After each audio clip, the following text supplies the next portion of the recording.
As I was saying, hello. Welcome back to another episode of Tea&D. Took a little week off. Rested, recovered. Went to see movies. It was fun. It was nice. But now we're back once again. Any announcements? Anyone? Anything? Nah. Anything you want to share? I accidentally got a new job. I saw you have orientation How do on you the schedule. accidentally What are do you that? doing? Okay, so I went into the groomers to get Jordan shaved, and then they were like, yeah, we're low on cat groomers, and then my dad pointed at me, and then he was like, okay, you have an interview on Friday. Tomorrow's Sunday. Yeah. and Oh, I it's got- you got it. But you're Yeah. oriented. Oh, nice! Congratulations. All right. Good on Very you. nice. Good on you. If anyone else has any news, by all means, please share. Yeah, follow me on Twitch, twitch.tv/themightystick18. That's just I gonna stream send you to a every dead Friday link. and Saturday. That's not gonna send you to anything. He's lying. He's lying. There's no such thing. It's fake. Kai or Ash, anything? No. I saw a frog. Yeah, I saw two frogs. Two of them. All right.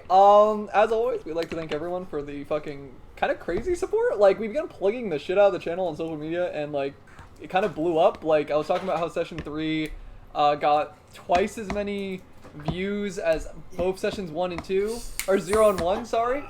And from that, people began watching session 2, and they were like, wait a minute. Who's Dieter? Who's Kavix? Who are these people? What's going on? And they began watching session 0 and 1. So thank you guys for that. Also, of course, thank you to JC, who makes literally all this possible. Like how we're able to see Ash and how we're able to like sound good and look good and all this cool stuff. And edit it down so there's no like shit in the background. So Or the half an hour of Rambo. a half hour ram. Yeah, exactly. So, for that, we thank you. Tonight, unfortunately, Sophia will be unable to join us. Therefore, Genevieve will be piloted by me for the most part. But I think tonight is going to be a nice session. And with that, let's get into it. Also, Sid, if you're tall enough, can you grab my dice tray from all the way up there? Be careful not to knock down every single ring. Shamal? It's right here. Yeah. Oh, there's a little tiny dice on top. That's my bone die. Small. Okay, cool. I can roll dice. I'm ready. And hopefully you are too. Okay. No. The simple days are behind you all. The peace and blissful relaxations of building clocks, chopping trees, and fishing is a memory of the past. Now, a journey of the present through the Crexian countryside leads you to more adventure than any of you had expected in your older lives. Now, 80 years to the present of 66 years after Krogan, you've made your way from the embers of Cinderwood towards the hero's village of Okinsville. Through your drifting down the Okin River, you are once again reminded of the dangers of the New World, with constant watchful eyes of Strifewatch, the Crexian monster hunting garrison, who had their sights set on a rogue member named Vane. Upon gaining passage through the Okin River, you dock by a nearby statue of the demigod of heroes Pyvalon, and are met by a very energetic and friendly Furbolg farm girl named Genevieve. Thinking you are mercenaries based on the weapons you carry, she offers to hire you in hopes of finding her missing horses. Kavix and Savant, you both agree, allowing Dieter some time alone, process his surroundings, really kind of cope with what's happened over time. As you begin to get slightly acquainted with some of the residents in Okinsville, you discover that the innkeeper, Claire Tips, had not been seen in a few days. Genevieve insisted on getting information from the town hall, a pub on the outskirts of Okinsville used for meetings and general town discussion.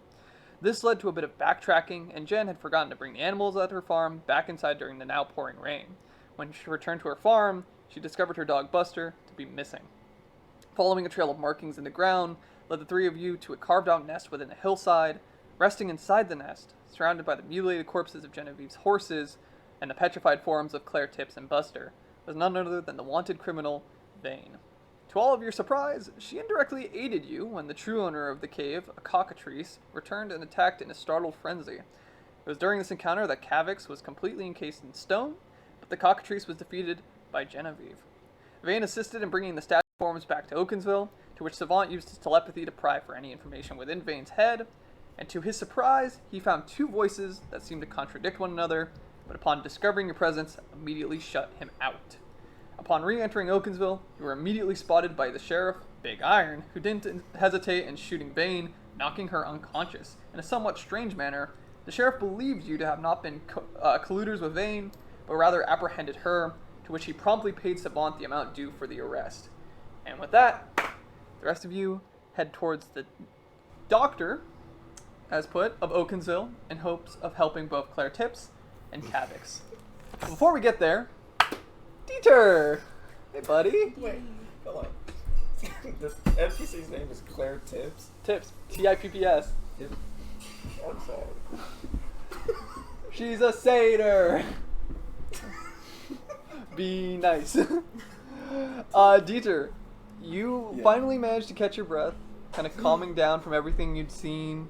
A strange metal man wielding a loud ranged weapon simply being the tip of the iceberg. You had been mostly distant on the boat ride, about like 8 hours. You've been generally pretty sheltered to yourself. Savant's kind of giving you your space. You know, he's seen you in this state before, so he respects your kind of personal boundaries, and has gone off with Kavix to aid a farm girl, a local Furbolg farm girl. So now you have time to kind of gather your emotions and get a feel for the town. From what you've gathered, the farming village consisted of retired heroes. Most of them are acting out trades from their prior parts of life. Most of the more like burly, more adventurous, barbaric brutes in nature are like seen pulling plows or working in the fields of hard labor, or maybe simply helping someone who needs a hand, lifting up, a barrel or a set of tools, carrying some things. And it doesn't seem like there's any fiscal gain for them. It's just doing favors, helping each other through hard times. It's pretty peaceful, aside from the sudden and loud explosion of, something metal. You don't know. Oh my god. Oh my god. Oh, shit. Wait, remember, Wolfgang? Wolfgang. I'm in. Where am I? You are kind of like, so from the midsection of the town of Okinsville, where you were originally with Kavix and Savant, you decided to kind of make your way down more of the narrow main avenues of the village, kind of to the side, approaching more like crops and some of the various animals and such, a bit away from shops, but there's still a few local vendors off to the side. Okay. In that case, I look through my pockets. No gold. You're broke. Shit. Scheisse. In that case, I think to myself, I go, I need gold. In order to recuperate anything, I need gold. I don't know where my friends are, but I just need gold. Where's the nearest, like shop? Like a wood shop. Give me a general perception check. Let's hit some dice rolling. It's been a while. I like clackety plastic. Ooh. You said perception? Mm-hmm. That's a 14, my good sir. There are a few buildings attached to like plots of land, so like farmhouses with their corresponding areas to which they own the property, and kind of nestled in between a patch of like simple stone building and wooden, almost like cabin-like nature. Almost every single one of these homes looks completely handcrafted and made for the person living there. Like they straight up built their own home right there and have lived ever since. You see a tent just pitched kind of in the middle, sort of closer toward the main road, almost like pushing itself forward past the houses so it's more approachable in nature. And it emits this unfamiliar wafting of incense and herbs emanating from this sort of shimmering lavender tent. So someone's hotboxing the tent. To your knowledge. Sweet. I take a whiff. I go, Oh, 9. It's not a bad scent. It's very peculiar. How peculiar. I will slowly strut up. I will adjust my newly found clothes that Mr. Mayor gave me. I tuck in my moccasins a bit. They're a bit loose. And I try and knock. I go, And just like flapping I go, hello? up in the gust. As you kind of push it open, you peer into a much brighter area, and it seems to be larger inside. Various potted plants are hanging from the ceiling, lining shelves of various miscellaneous jarred, what you believe are components, just kind of lining the shelves. And walking among them, almost like a botanist in nature, is some form of reptilian woman or man. Their figure is not discernible in nature. You're not able to identify them. Okay. What I they will may be. walk up to said figure. Mm-hmm. I go, hello? Hello? They turn and they look at you and they kind of almost evaluate you initially. They kind of look you up and down, just kind of getting a feel for you, seeing your mismatch apparel, kind of Like pajama. your pajama underneath it. They're kind of looking at you. They themselves are wearing this very tame set of lavender robes with various dried flowers actually stitched into the woven like work of the tapestry. Their scales are a very light mist color to them, and they have these moon-like purple eyes that are just, again, kind of looking you over, their hands kind of clasped together, tapping their nails together, kind of put their hands back into their sleeve. They look at you and they go, "May I help you?" Yes, I figured with the wafts and the smells from outside that you were a component shop by any chance? I'm an apothecary, yes. Ooh, that's fantastic. Well, I am a fledgling wizard, and I need components. Understandable. Unfortunately, now here's where I'm at. I am a long ways from home. I don't have any money. No geld, no gold, no coins. Wait. I have some salt. Like, kind of pours out of your I hands a had bit. salt. You still have some, but like a little bit that Go comes back out. in for She nods though, like kind of in understanding, listening to what you have to say. Not showing any signs of like swayed judgment. Mhm. They're very neutral in this kind of endeavor. I have many skills, and I think you could use some help in exchange for some components, or maybe even some geld, They depending on what you can offer. look what I around can for do a for you. moment, kind of closer to the untrimmed plants and sort of like the currently growing organic nature, and even some of the jars they look at for a moment. As they look at like some of the jars off to like one of the right side walls, you notice a few of them are actually kind of shaking. Like there's something in the jars like that are actually moving around in them. Are they like clear jars? Yeah, Or- they're oh, shit. like mason jars and various like beakers, etc. Vats even.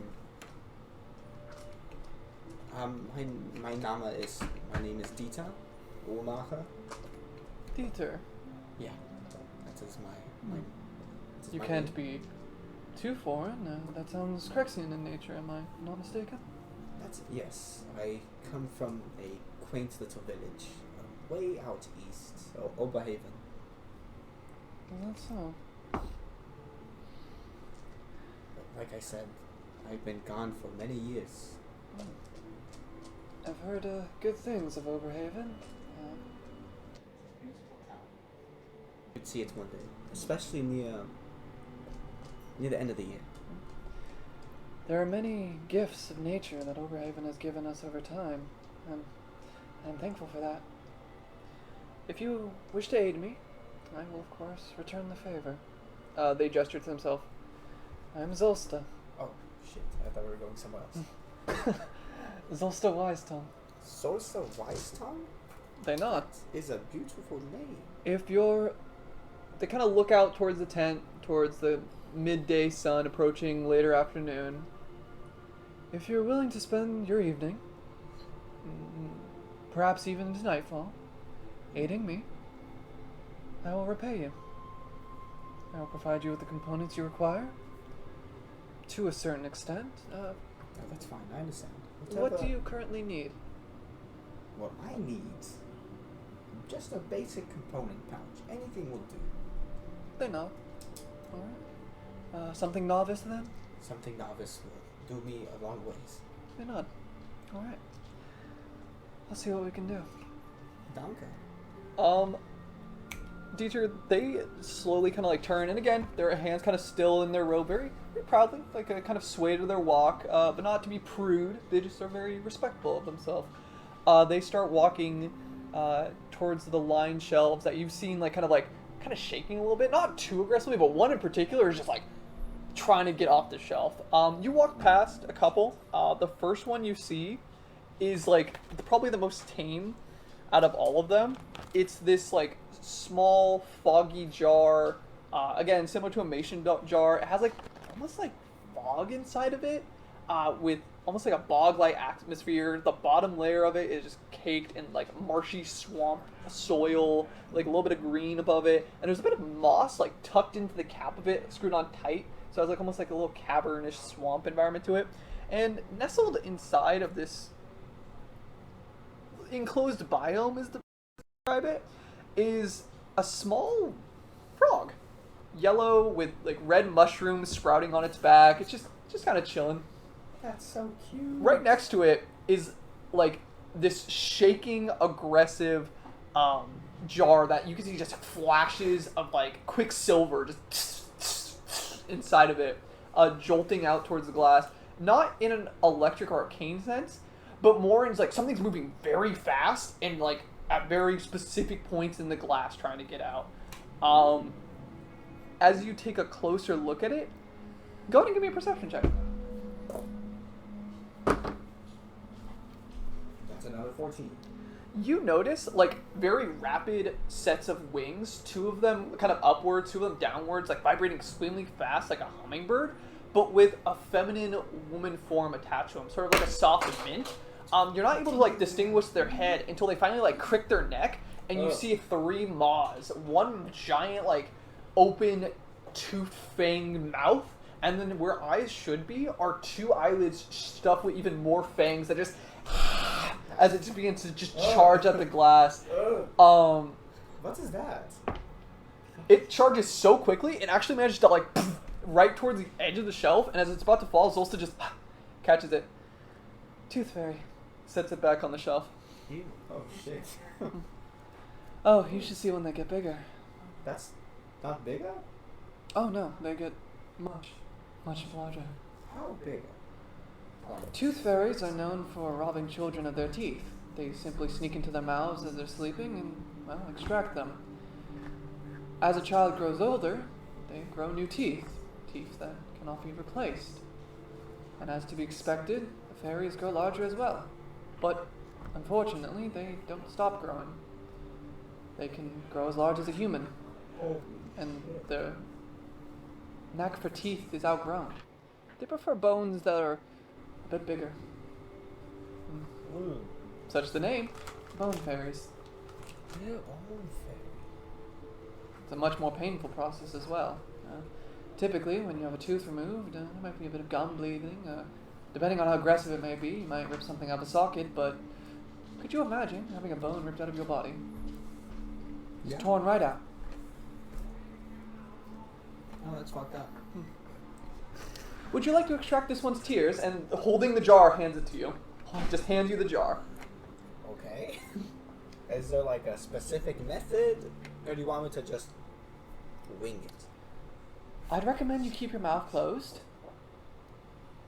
Additionally, I'd recommend that you have some form of blanket covering yourself. Similar to birds, you put a blanket over a cage, they think they're asleep. Tooth fairies don't believe they're asleep.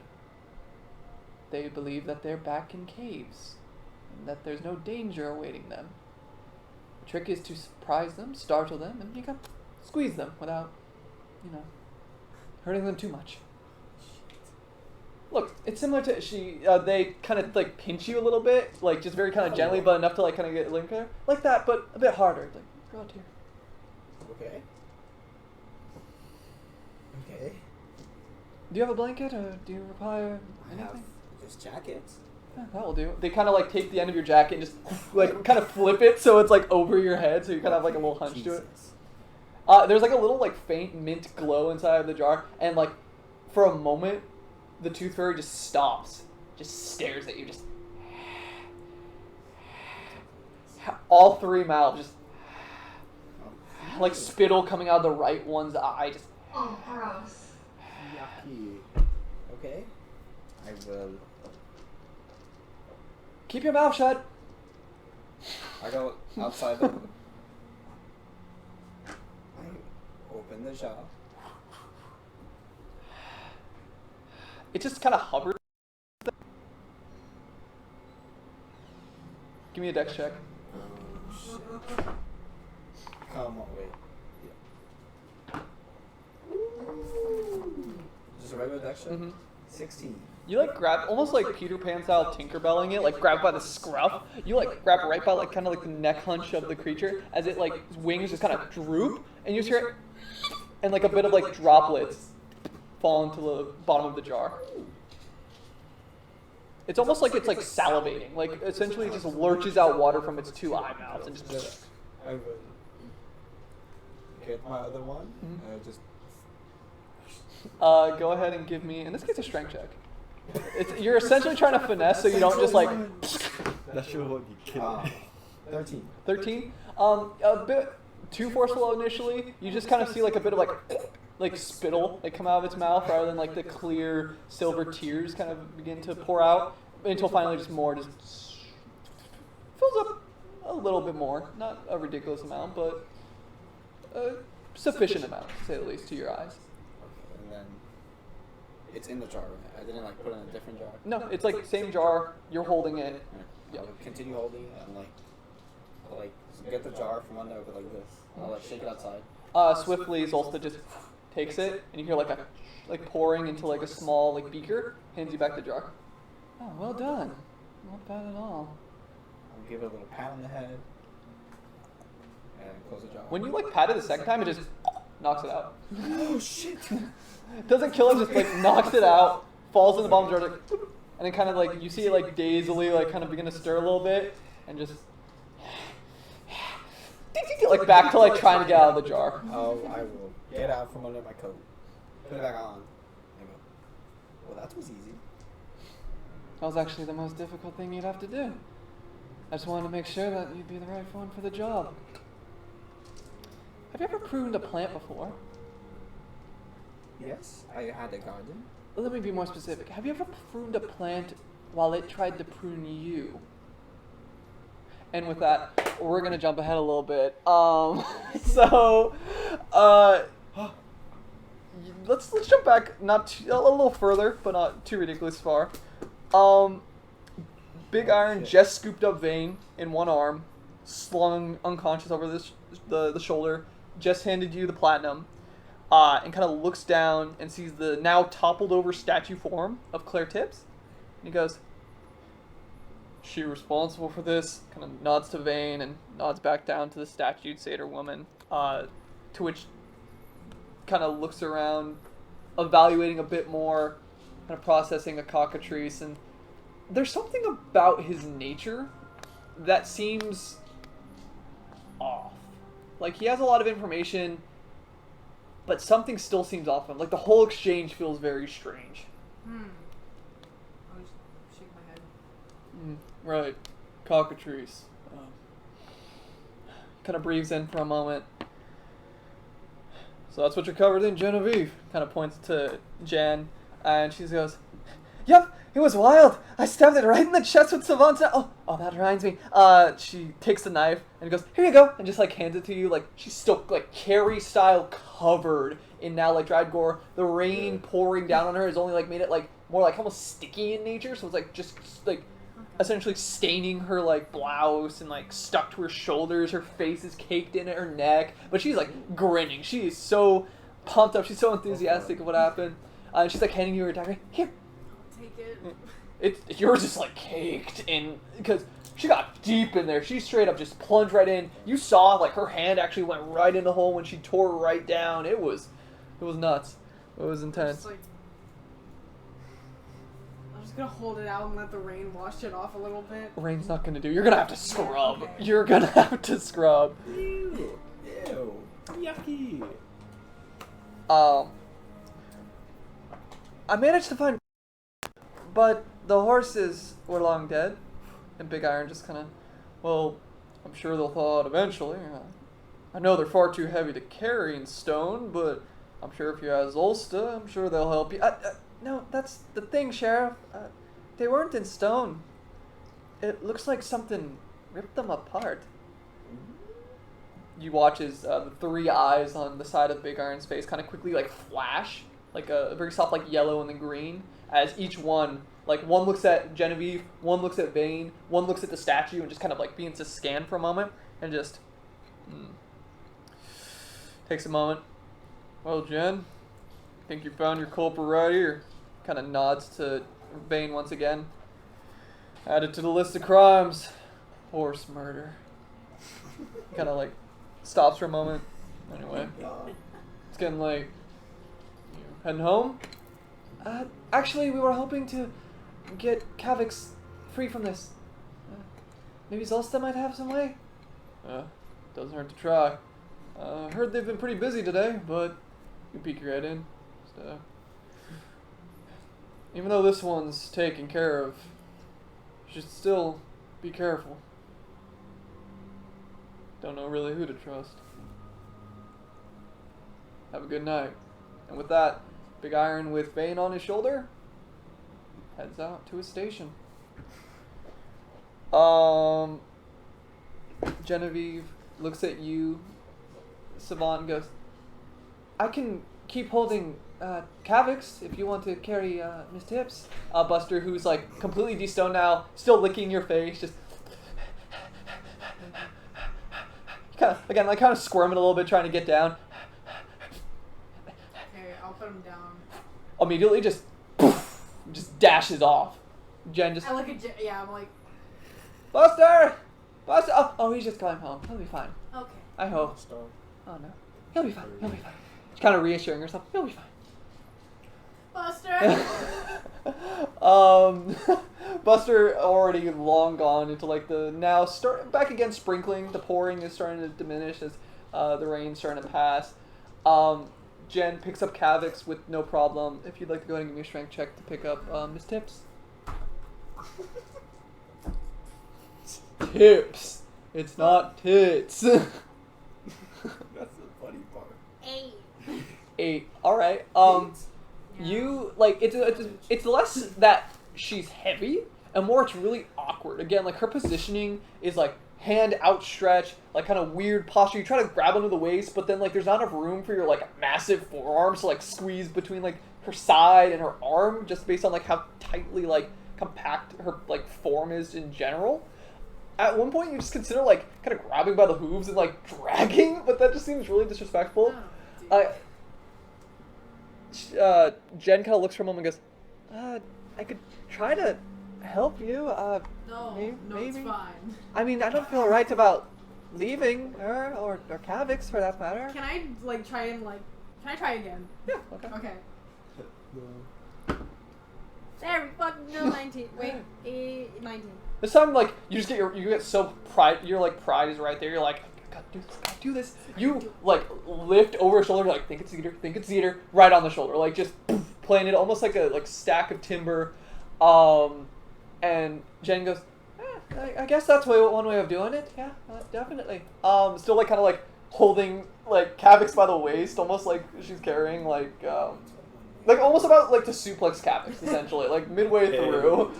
I got him on my shoulder and I'm like, I'm a lumberjack. I'm a lumberjack. This is a vlog. But Jen kind of nods. All right, let's get going to the doctor, I suppose. He has a little bit of a cocky walk as he goes. He's leaning. He's like, he doesn't know where he's going. There's a cockiness, but also there's a familiarity as you hear the head of your axe clanking against your belt. You also hear the clinking of a familiar blade on your side and one on your back. Dieter, go ahead and give me a nature check. Oh shit. Baby, we could play. That's fine. A 14. You have survived being pruned. Woo! Imagine you guys walk in, I'm just dead. What? Peter! So, during the past few hours, you have extracted fungus from toads, extracted tears from fairies, trimmed some small trees, and survived being pruned by a prickled pine bush. The best way to describe it is it looks like a bushel of cactuses kind of woven together, but with like viney tendrils that will occasionally just try to like whoosh, whoosh, whoosh, whip out towards you and try to like slash or grapple around you. Almost like an aggressive cactus thorn bush. You managed to successfully extract various components from the spores on the frog, the tears of the fairies, various branches for potential witch bolts in the future, some charcoal, not necessarily for your use, but just general tending to the apothecary. You're approached by Zolsta, who's been, for the most part, just kind of overseeing, watching, making sure that you're doing things right, but oftentimes left you to your own devices. Has kind of gained the trust in your experience to allow you to work on your own. After a while, maybe about an hour of you not necessarily interacting too much, as Zolsta kind of tending to themselves, the apothecary approaches you and is holding a small yellow pouch. Is this for like pruning something? Well, I suppose some of the components can be used for it, but it's assorted goods. What spells are you hoping to prepare? Well, I don't think this pouch is going to cover it, but eventually, have you heard of Find Familiar? They kind of chuckle for a moment and goes, I think I might. They kind of take their scales and you watch them shimmer as like bits of like dusted charcoal smoke comes out of their sleeves, and a little frog just right on the back of her hand. Little spores. Oh my god, frog. They kind of like take their hand and it just right on their palm. What's this little dude's name? I kept it simple. It's Spore. I wouldn't recommend touching him, though. You could end up being paralyzed for about an hour. Well, actually? Yes, his poison's quite potent. Your familiar has poison? Yeah. A paralysis powder, essentially. Oh. Ooh. That's fantastic. That reminds me, you did wear gloves when you were extracting the spores earlier, correct? Don't worry, Dieter. They weren't that hazardous. You'll be fine. Now, you said find familiar. Was there any other components that you require? Hold on. Oh, this one. Hold on. Check this out. Oh. Like a diamond. At least worth 50 gold pieces. Oh, the smallest I have is 100. I'm truly sorry. They kind of match your sarcastic tone. You have heart, Dieter. I give you that. If you spend more time, I will gladly repay you in appropriate fiscal means. But an evening spent for a dime. I understand. Perhaps In the future. it doesn't always have to be work either. Simply enjoying tea or incense. It's not. Your company is appreciated, friend. Thank you. It's been a nice change of pace, considering what I've been through the last 2 days. Please, do share. Well, I find this hard to believe myself. But 2 days ago, it was 80 years ago. Does that make sense? I can try to follow, but would you explain further? You know it as 66 AK, Yes. correct? I forgot what time zone it was before. Oh, I wrote it down. I'm goaded, hold on. I had only seen 11 years post creation, but they were well spent. Oh, well. Before I left, it was 348 BC. You don't look that old. I am over 100 years old. My family is... I don't know. I was in Oberhaven one night. probably don't remember, but the war had just took a turning point, and our king was drafted. I was one of the few to be drafted from my village, and the same night, I disappeared. Unfortunately, I was a small hatchling at that point. I truly didn't have much say in the war. That's good. I unfortunately also was in a rather unsettling place during that time. They kind of gestured themselves, Krogan in blood and in scale, but not by choice. Not by choice. That's why I'm here. To make a difference for the better, I would hope. It's good. I've heard many crazy things in the last 80 years. I just wish I would have seen them firsthand instead of some fucking mayor from Mistwood. No, it's not Mistwood. What is it? Cinderwood. Fucking Cinderwood. That tripped me out so much. It's for the better. They're rebuilding. Fire brings rebirth, after all. Sure. Although, nowadays, rebirth isn't always something one aspires for. Tell me about it. But that's where I'm at. I woke up in what I thought was Mistwood. I got stabbed by a ghost. I'm not laughing. It's true, My I did apologies. get stabbed by a ghost. It was fucking nuts. My But first if time. you're stabbed by a ghost, doesn't it just go through you? Nope, this ghost was real. That's what I thought too. God damn it. Until it fucking stabbed me. And I went to some crazy big Goliath lady, and she like washed me in like a sauna. There was like Grung or something. He was like 2 feet tall. He looked like this. I cast Like minor illusion? Minor illusion. Yeah, you make Chip in like a black and white form, and he's still kind of. He's like. Oh shit, he's dancing. Hey, stop it. That's all you've ever made him do. Stop. He stopped. Thank you. I think his name was Chip, but I don't like that name. So this one's name is. The Chip Doppelganger looks offended when you say, I don't like that name. He's just like. You're not Chip. I made you. He looks at himself, looks down. What am Do you dance again? I? This one's name is Oh shit! What did I name it last time? I made some random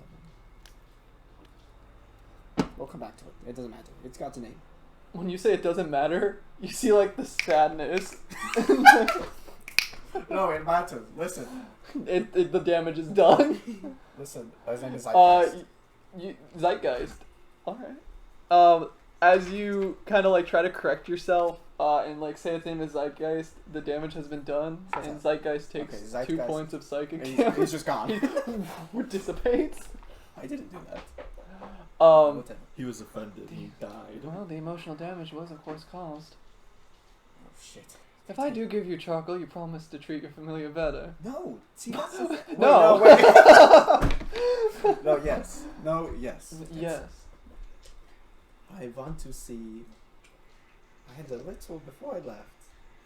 I had this little fledgling tortoise.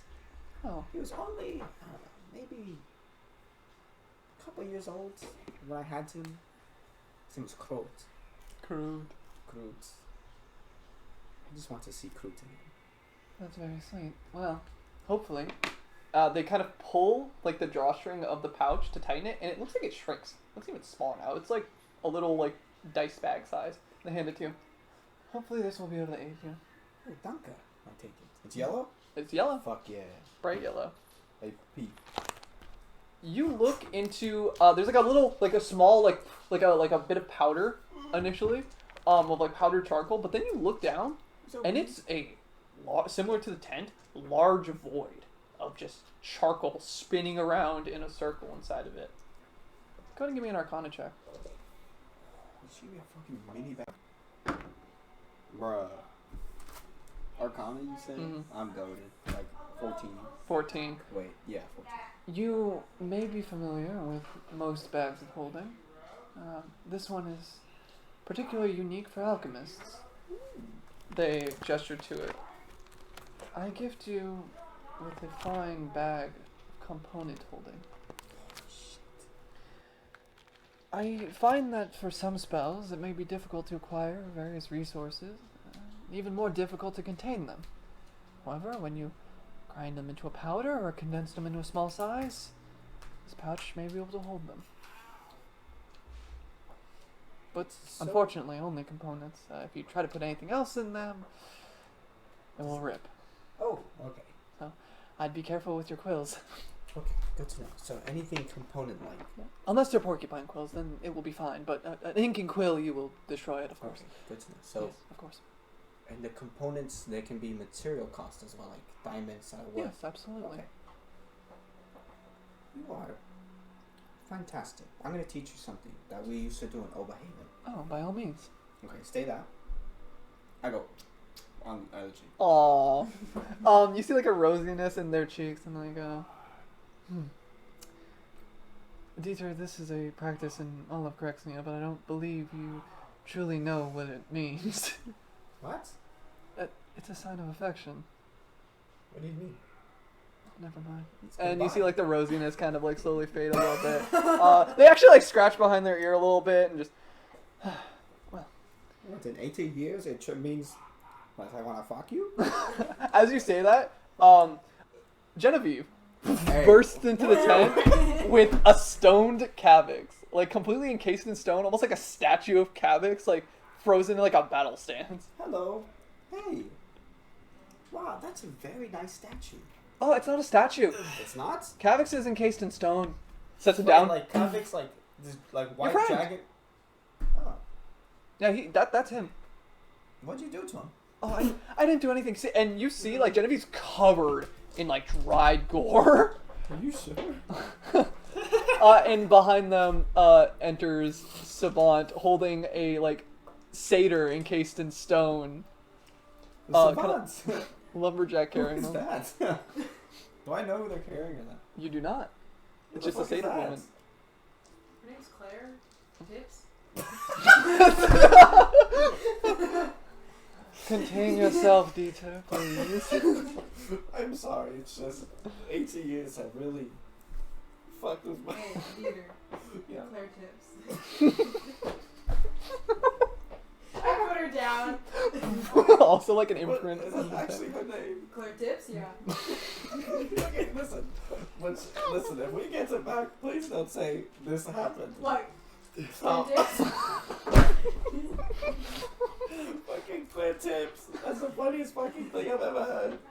I'm 100 and like 30. This is going over Jen's head. Like, what's so Oh, funny shit. about that? Claire Tips. I don't see the joke. Claire Tips? Stop it. Stop. It's over. She kind of like walks over to Claire and just Don't say it. like on her forehead. Like there's like a. Stop touching your tip. She stops. Why'd you have to make it weird? She kind of like brushes her finger off. Oh my god. But I needed that. slowly Oh, Zolsta shit. walks over and pulls out like a small pair of like bifocals to kind of look over the current encased Cavix. So is he Moving dead? their gaze. They're not dead. Where's all this stuff? What do you mean? Oh, does he like? Is like did all his shit get petrified too? He's Okay. literally a statue. It's on me. He's like battle posing. Like he's like in the heat So of it. cool. Hey. Oh, what do you want your pose to be, Cavix? You want to like have the axe swing? Do you want to be like blocking? Well, What do you want- I did kind of just watch it stab and like. Yeah, you're like looking down.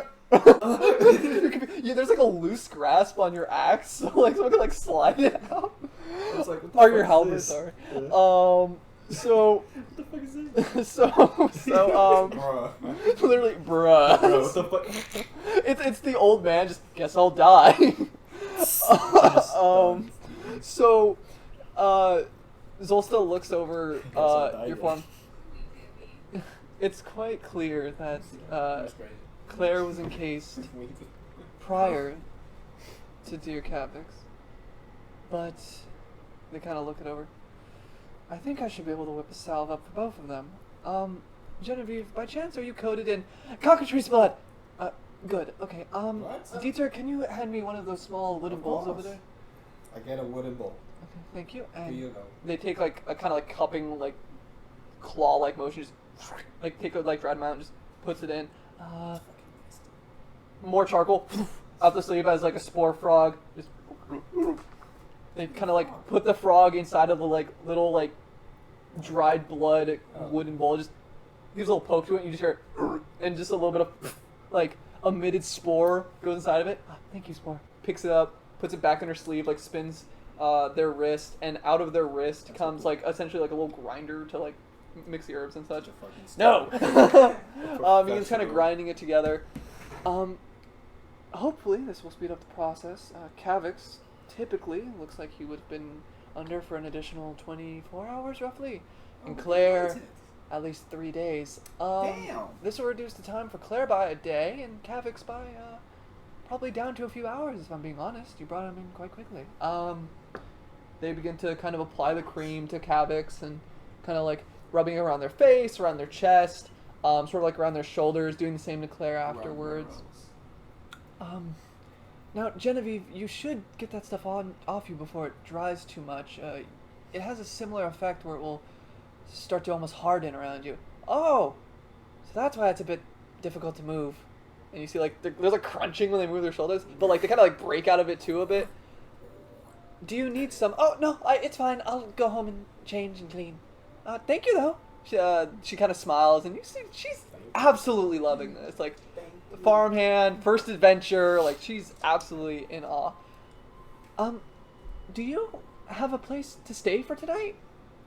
I mean, Claire's not going to be ready for,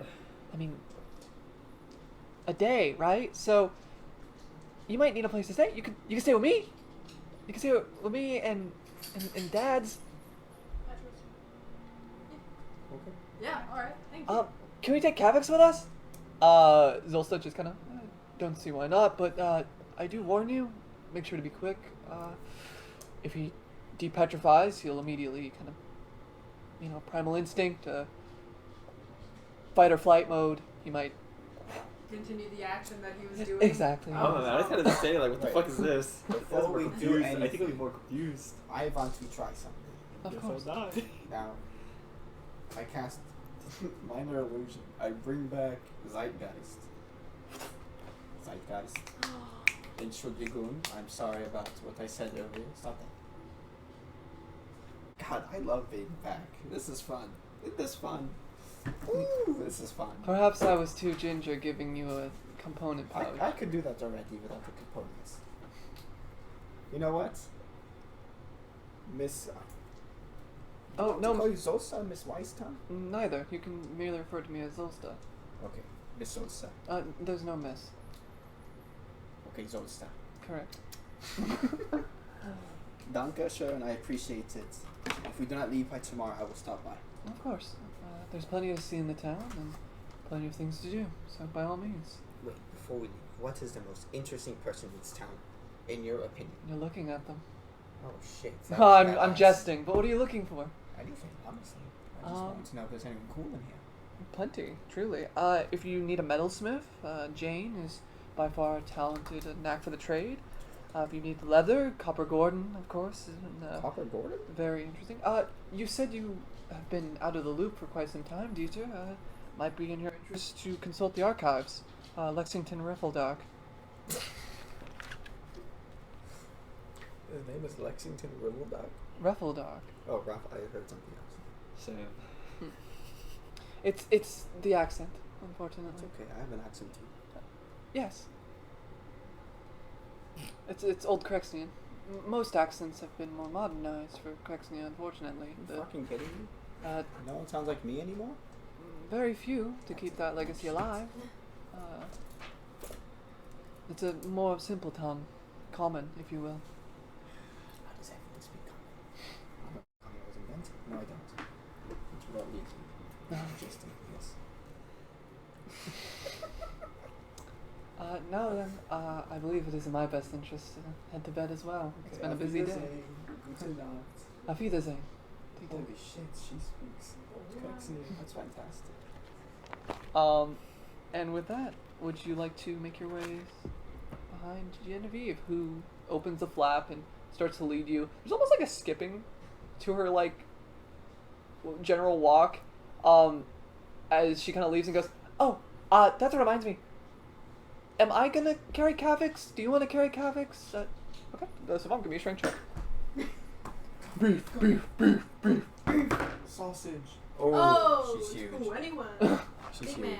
man. You like look at Kavix, and again, like you're adjusted to it. Just timber carry, like back in the good days. Woodsman carry. The Mr. Olympian. Just one arm carry. Your signature move towards Genevieve's humble abode. And with that, let's go ahead and take our first break. Go ahead, use the bathroom, get food. When we get back, let's see what's going on with Vane. Hey. And time set it. No. So, Vane, you're in a strange drifting between consciousness and unconsciousness. You felt yourself be slung onto someone's shoulder. You felt yourself like kind of stir for a moment, and in your head you hear, "Hush, hush, hush, hush. Don't move. Don't exert yourself. Just breathe. Keep us alive. Come on now. Don't blow this." And then back to unconsciousness. Your consciousness regains once again as you hear heavy thudding footsteps on stone tile. And like a metal door. As you're literally just thrown onto the ground. As the door slammed directly behind you. Take your time. Breathe. Vane, you are conscious with 1 hit point as the fuzziness of your surroundings slowly adjusts. You feel your shoulders in absolute agony. It's just burning as you see like a pretty solid like chunk of flesh missing from where the bullet had just grazed right against you. But is slowly kind of making its healing process. Your environment is very simple. Elevated slab of stone as a makeshift bed, a bedpan, and a single barred window with a gated door. You hear like kind of this squeaking drag of a chair kind of in front of your cell as sitting in front of a desk, candle illuminated in front of somewhat illuminated eyes, is the man who shot you. This is the sheriff. You see, he kind of raises his hand up, and you hear and a pen appears in his hand as he starts to kind of scribble and write. His gaze turns from you after seeing you begin retaining consciousness, and he continues writing, focusing more on that than on you.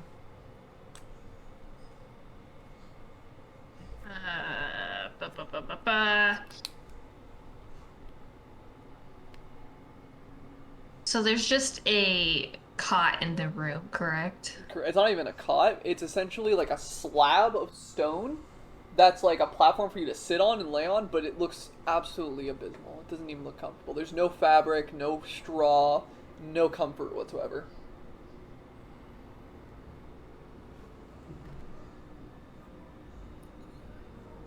What is the dimension of the barred window? Not long. Maybe a foot wide, half a foot tall, if that, 3/4 maybe at most.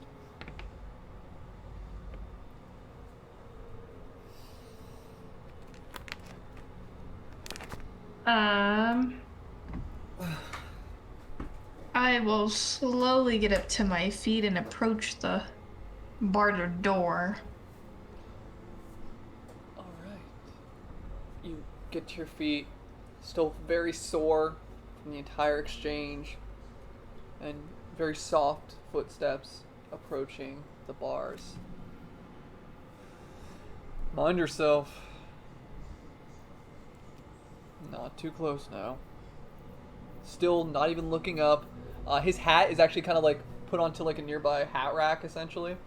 You see he takes what he's been writing, skims it over, rolls it up, and puts it into a small metal tube that he just kind of like puts underneath his desk, and you hear a phew. Now then. Strife Watch should be here in the morning. Outpost isn't too far out.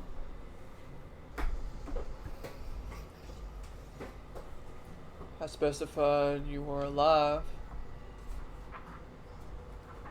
Any attempts of jeopardizing that will lead you right where you expect.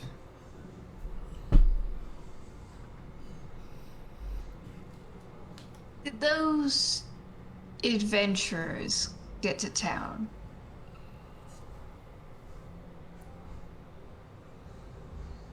What's it to you? Another target? No.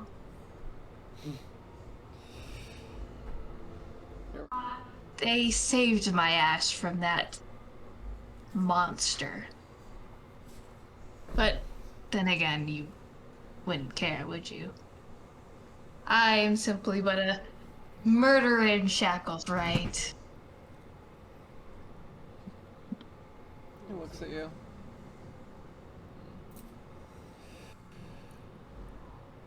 Saved you from the monster, huh? Well, seems that I saved them from an even greater one. Watchers murdered. Horses eaten. I don't even know what the fuck you are. Whatever it is, it damn ain't good.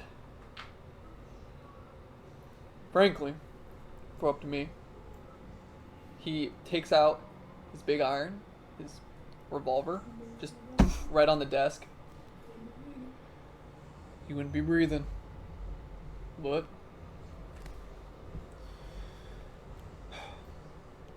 the law is the law. I'm tempted just to put an end to your corruption. But I object. It's a thin line we walk between crime and conviction. Yeah, you write that down. You fucking write that down. I heard that. I fucking heard the paper. I know. That was baller.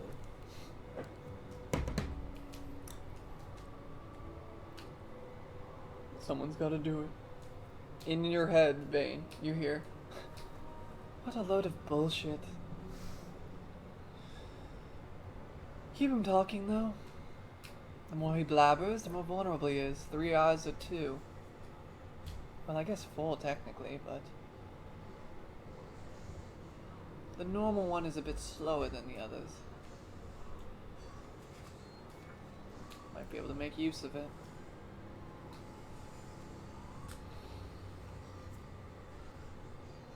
If she says this to me, I am going to... It's a barred door, right? Where you could sling your hands Exactly. out. Kind of like prop themselves up on the against the door, kind of slinging their arms out. Not making an attempt to reach for the lock or anything, but just to casually sit there. Like, this is a conversation. We're going to be at this for a while. Give me a persuasion check.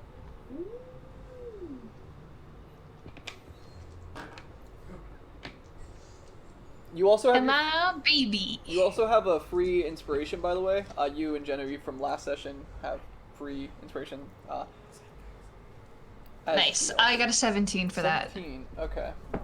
You kind of begin to like lean forward, and at first, Big Iron thinks that you're attempting to escape, as he kind of leans for his piece, but then seems like the more relaxed nature of it. And he kind of, lost quite a little blood there, didn't you? He picks up his firearm and holsters it, just kind of staring at you. It's not the first time I'm almost bled out. I mean, that's what the job entails. Could have very well damn been your last. In your head once again, Vane. You hear? Ah, his simple mind. Unsuspecting, unamused. I guess we're both the same in that regard, but... let's see here.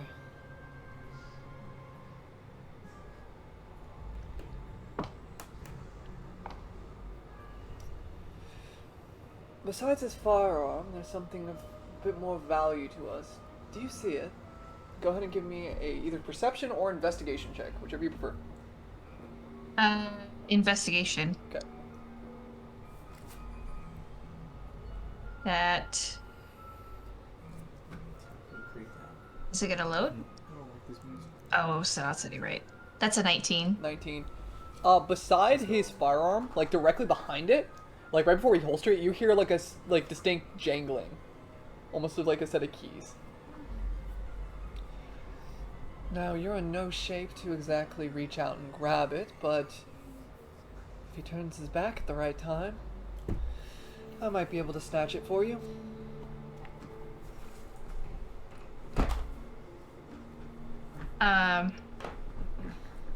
Responding to her, of course, in my mind. Mm-hmm. Don't worry. I'll get him nice and close. You hear like a devilish, like, oh, the deadliest weapon, I suppose. Charm. Big Iron kind of leans back in his chair, his arms crossed, and he's firm. He's just looking at you. You know, Sheriff, I've seen plenty of marksmen in my day. But you would make a fine addition to the Watchers. I mean, you were pretty dead on for how far away you shot me? Maybe 20, 30 yards? Give me a persuasion check. I'll say with advantage. You're technically getting help. I will say you get advantage on this. It would be nice if my computer would stop having a tantrum fit. That is an unnatural 20. 46 yard exactly. Why did you choose to become a sheriff and not part of the Watchers? I mean, I know a lot of folks aren't cut out for it, but you took one glance at me and you didn't shudder the thought of my bounty, my person, nothing. He gets to his feet, arms still crossed. Unlike you, I'm able to find the monsters hiding beneath the flesh. You see a dragon, you see a worm, drake, harpy, demon, devils. Anyone knows it's a monster, but someone passing you by on the street, unsuspecting, unaware, a monster can be deep inside of them, waiting to be let out.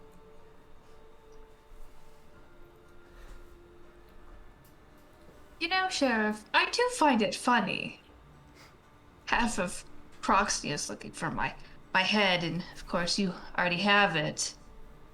But last time I recall, the mission that I was sent out to with my fellow Watchers, there were probably a select few that know what we did, what was supposed to transpire, of course. I mean, what can I say? It wasn't planned for them to die, but we were all just fodder.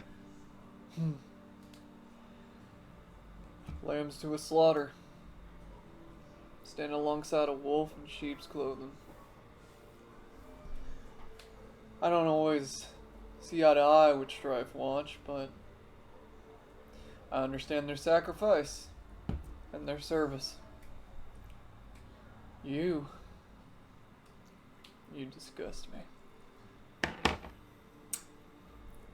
In my eyes, my gaze. I don't even discern the notion of continuing.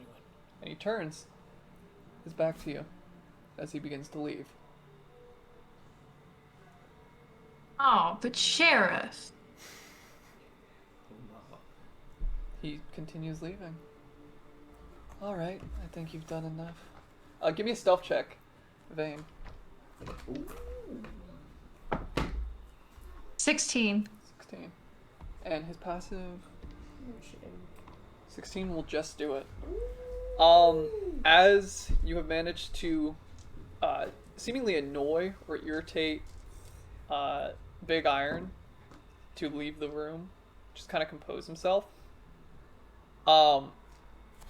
You say, but Sheriff, your hand's kind of like outstretched through the bars, and over your shoulder, a sudden thorn-like whip just whoosh, snatches onto the keyring and pulls it back directly to you and just drops it right in your hand. Now then, I think we have an Asimar to find. And with that, let's go back to the nice humble abode of Genevieve.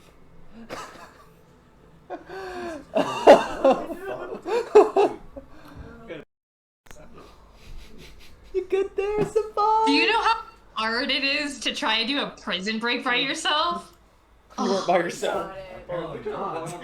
By yourself. Back to Genevieve's humble abode. This is actually the first time you've been there. Inside of it, at least. Walking amongst the dormant, resting farmland. This very peaceful, tranquil area. Most of like the remaining horses and dogs slowly resting. Buster has found a nice little place on the porch, I was about to resting. He's just resting on the porch. What's Buster's last name?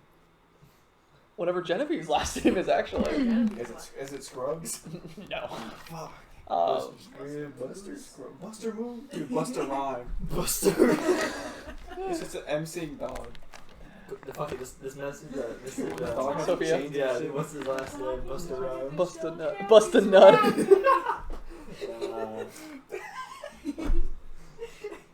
Alright.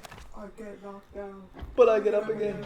I never gonna get me down. I get knocked down. But I get up again. Switching to See, D&D. we can't get copyrighted for that. Alright, That's so acapella. Genevieve Sounds like looks copyrighted. at the two of you. Hold on, you didn't answer our question. What's her last name? Oh, fucking hand me the binder. It's probably in there. I think I literally just wrote Genevieve. I don't think that she ever, That's me. or that Sophia ever Everyone has told to me be- Genevieve's last name. You know what? I will do it. Alright. Wait. Oh, it's just Genevieve. Wait, you're asking me if Genevieve has a last name being named just Savant? Hey. Aren't hey. you also just Cavix? Yes. Yeah, I'm the only one with the last name. Besides. Hey, bro, we haven't got far enough. You don't know yet. We haven't got that far enough. Gotcha. Look, there's a whole fucking nomad tribe. We haven't talked too much yet. We haven't even gotten two of the party members yet. Exactly. Exactly. We have two more to go. 4 down, 2 to go. Okay. All right. So, Genevieve pulls out a set of keys. Kind of looks at you. We should be pretty quiet. I wouldn't want to disturb Dads at all. Come on, Buster. Shh. And Buster is like super excited, like kind of shaking. Just shh. Kind of jingles the keys. Go ahead and give me. Savant, you are carrying Cavix. I'm gonna say give me a stealth check with disadvantage. Dieter, give me a stealth check, and of course, Genevieve, since it's her house, will get advantage. Oh, you gotta be fucking kidding me. Oh, you're So is it bad? We're about to find out. 12. 12? Is it Okay. stealth? Yeah. That's I want to make them reroll. I'm kidding. That's a 5. 5. All right. So as you kind of walk in, to this dark home front, this very you're not able, your eyes don't adjust. Oh, you have dark vision. Yes, they do. In the black and white of the room, you see like a fine living area, nice woven couch, frames, like framed photos, but you can't really distinguish what's in them due to there's no lighting. A nice little like extinguished campfire, or not campfire, fireplace. with the smell of it recently have been extinguished.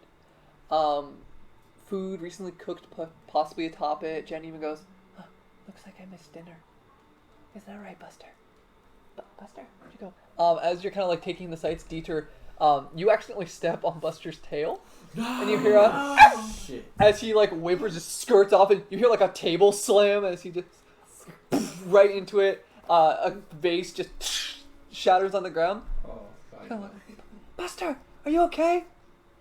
Alright, what's the meaning of this? What's the intrusion? And you see a dwarf with a ballista in, like, boxers. Like, a miniature ballista, like, looking around. Who goes there? What's going on? Oh, Hey, shit. hey! Who are you? Who are you? Who am I? This is my home, and you ask who am I? Oh shit, sorry. Down the sights of a ballista! It's not a crossbow, son. It's a ballista. And you better watch your tongue when I have it in front of you, or so help me. Holstein. It's alright. Candles spark, and you see a rather kind-looking couple, even with one holding a ballista. When you put your arms up, by the way, you drop. Oh, you're one on. Everyone's eyes are now adjusted in the illuminated area, and you see Genevieve standing between yourselves and a rather interesting couple. One of them is seemingly human, long white hair tied up into a bun, wearing very nice, elegant pajamas, some form of silk, a light blue, very lean in nature, and has almost like a compassionate like look to you, kind of concerned, wanting to make sure you're okay, but confused why you're here this late.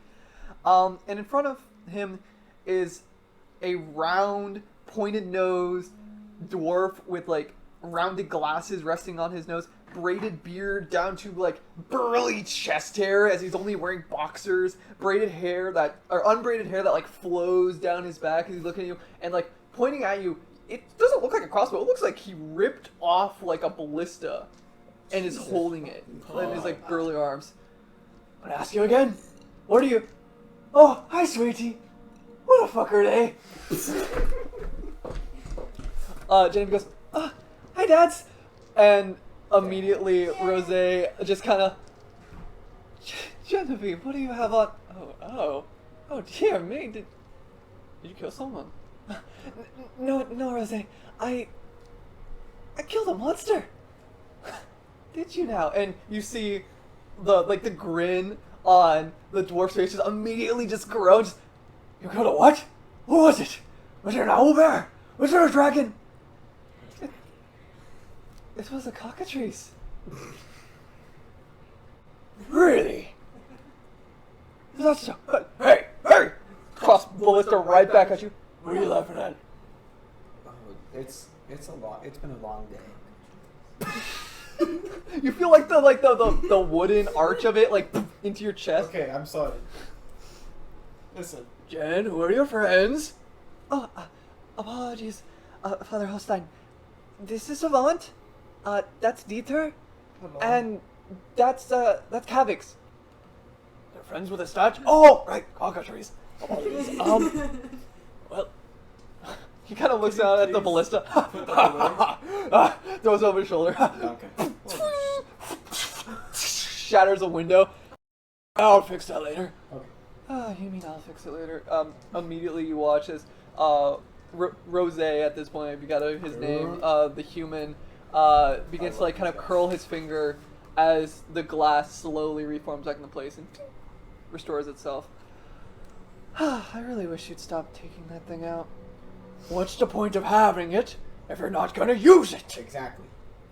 I agree. I- Who asked you? I like your mindset. I like. I respect your brain. I respect your way of carrying that man. Of course.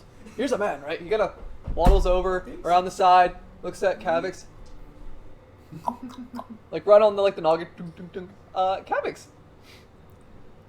Oh. You're fighting demons actually in Oh, your no. fucking head. Kavix, Oh, God. you are That's so funny. I'm fighting demons. You are- Demons, man. you're not necessarily fighting demons, but you are invested in a very great battle. Currently active. What were your two most used runes? Would you say? Ooh. I know we talked a bit about lightning. But would you say lightning was a go-to of yours? Yeah, lightning Okay. and the necrotic. Necrotic. Okay. I can do big damage and keep healing myself. Exactly. That's like smack the shit out of people. Okay, let me get some appropriate demon fighting music for Kavix. So Kavix, you remember? Holy shit. Yeah, he's fighting demons. I'm suffering PTSD, bro. Shit's fine. There are goblins in this bitch. You are on a just a mountainous pyre of an area. The landmass of Krogan. At this point in your career, you're unsure exactly where this location is. To say the least, a stealth mission gone wrong, and now you find yourself fighting alone, battling for your survival, your instincts in full formation, as hordes of Krogan soldiers attempt to take you down. You swing your halberd down and just immediately watch as the lightning cracks from the sky and obliterates a full garrison of them beside you. One of them walks toward you, just charging at you with a punch. Just, you take your claw, grabbing him by the neck, and you watch as the life essence is drained from him and restoring your wounds. You just throw him to the side. As you continue with this devastation, you feel your runes begin to just grow even more vibrantly. The electricity sparking and crackling with thunderous amounts of power as it just more elements whirring around you as the clouds become almost difficult to breathe, not only for yourself, but those around you. But it doesn't seem to truly matter. These mere pawns in this great war that you had served in, they may fall, but bishops of great stature, such as dragons and drakes, rooks in power, such as the worms that crack through the ground, and of course, the most important pieces of all, the king and queen, will oppose you.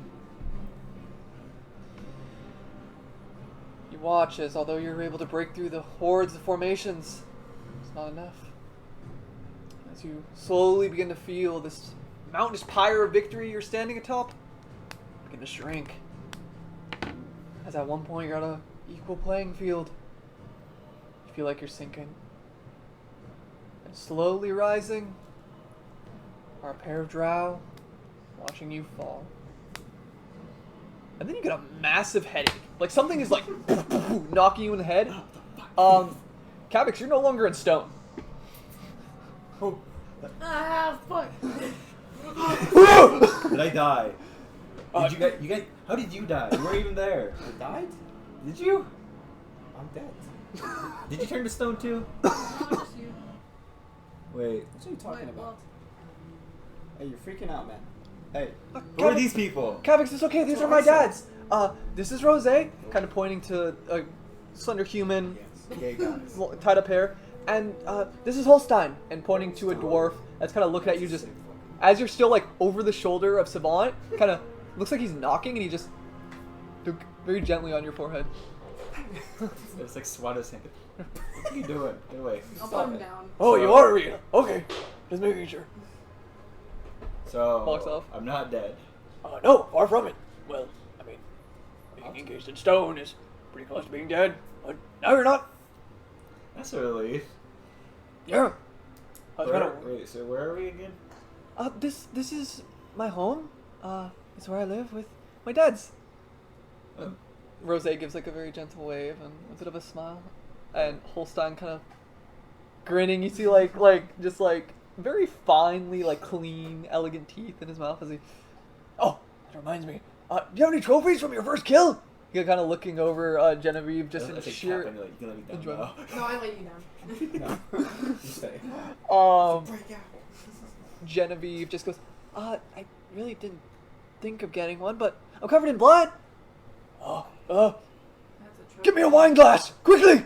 Rose just, no, not a fine wine glass. A jar will do. And he kind of walks over, goes to like one of the smaller shelves and opens it and he goes, hey, who moved the mason jars? And immediately you hear Rose just, oh, my apologies. Walks over to like a higher up shelf, opens it and hands it to him. Here you go, dear. Oh, Holstein, oh, thank you. Goes back over to Genevieve, scoops up a bit, like kind of closes it and makes his way over to like a nearby end table, takes a bit of like parchment. Genevieve's first kill. Oh, you killed the Genevieve. Okay. I was Yeah. expecting the. That's why I'm covered in it. He's covered in gore. That's gross. You should wash that off. Yeah, I was gonna say. No, yeah, you should. Okay. Very much watch that. That's an easy way to get disease. I know firsthand. I'm Oh. Do you have any wounds? no. I'm gonna go clean and go to bed. Go wash it off. That was fun. But I still have chores in the morning, don't I? And Rose kind of, we were able to take care of them for you for today, but tomorrow we expect you to take care of them yourself. Okay, Father Rose. See you in the morning. Where are we gonna? Oh, can they stay in the attic? Yeah, I don't see why not. I mean, not really using much. We don't really have too much space up there, but if you hunch down, I'm sure it'll be fine. We'll bring you blankets and pillows and such. Thank you. That would be nice. Of course. You don't plan on like robbing us or anything, right? I mean, you saw the ballista. I could just. I'm not No. fucking with that. No. I think we're good. Okay. Doesn't hurt to ask. Complete strangers walking to my house, daughter covered in gore. That's fair. I I mean, really want to think that, it's cockroaches. It is, Dad. I mean, I kind of just woke up in here, so. That's fair. Alright, make your way up and, please, our guests, thank you for keeping her safe. Well, I killed the monster, so... Rose kind of, thank you for killing the monster. And thank you for keeping our daughter safe. She's a good fighter. Gets it from her mother. He leads you towards a ladder, heading towards the attic. Like, it's almost like a trapdoor, essentially. He pulls the drawstring and a ladder emits itself. Feel free to use any utilities. If you're hungry, don't be afraid to ask. We have plenty, really. I just finished making stew this evening. What kind of stew? Mixed veggies, some beef. Classic. Yeah. I would like a bowl. I would also like some. I would also like one. Make yourself welcome. I'll start preparing it myself right now. Thank you. Of course. Rose heads out to the kitchen. Holstein, kind of like laughing, smiling at his husband, and then kind of with the blister over his shoulder just says, "Got my eyes on you." In a good way, in a good way. Good way. But remember, hurt my daughter. You know what's waiting. Puts it right above the mantle, along with, as you notice, like on this wall, a warhammer, a great club, 2 scimitars, a set of knives, a flail, and a very round, like, almost looks like a bomb with a fuse in it. A very, very, very, very short fuse. Oh. Besides the fireplace. Is it a comically large bomb? It's pretty comically large. It's like a bowling ball. I like it. What a fucking cannon? Is that a cannonball? Look around and find out. Holy shit. I don't think you would have used that. And as he turns, he goes, "Jen, sweetie, you got it in your hair!" And he reaches over to like a nearby nightstand, pulling a hairbrush out, and heads over to help her. So cute. Alright, would you guys like to make your way to the attic? Yeah. Well, I'd like to eat first. Yeah, food And first. then After I... Holstein said that Rose said he would bring it up to you in your shit. room. Yeah. Okay. He's heating it up and such. Okay. Yeah, let's go up there. The ones that's the same thing. What are we working with? You make your way up to the attic. It's very, like, again, dark. It hasn't been illuminated yet. Wait, I cast light on whatever I can. Firebolt! It's a fucking bomb.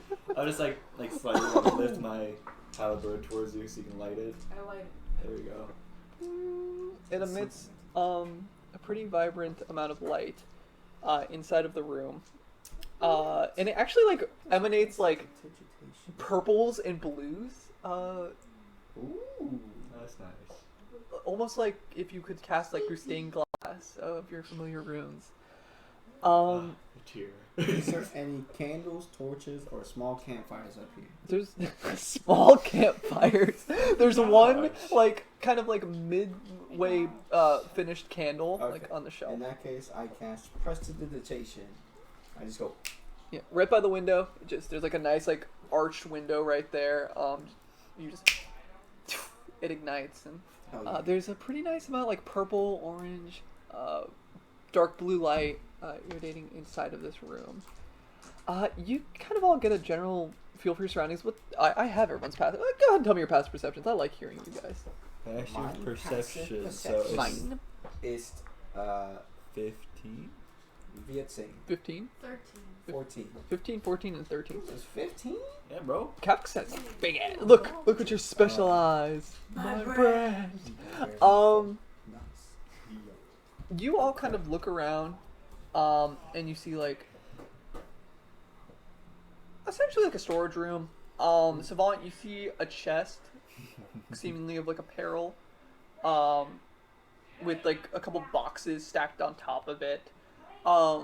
You see Dieter like a bit of like armor on like a half torso armor stand, like a bit of chainmail just kind of resting there.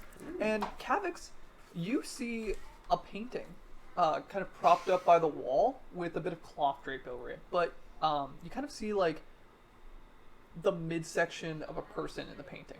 I'm gonna lift up the rest of the drape covering it. Okay. You see Kavix.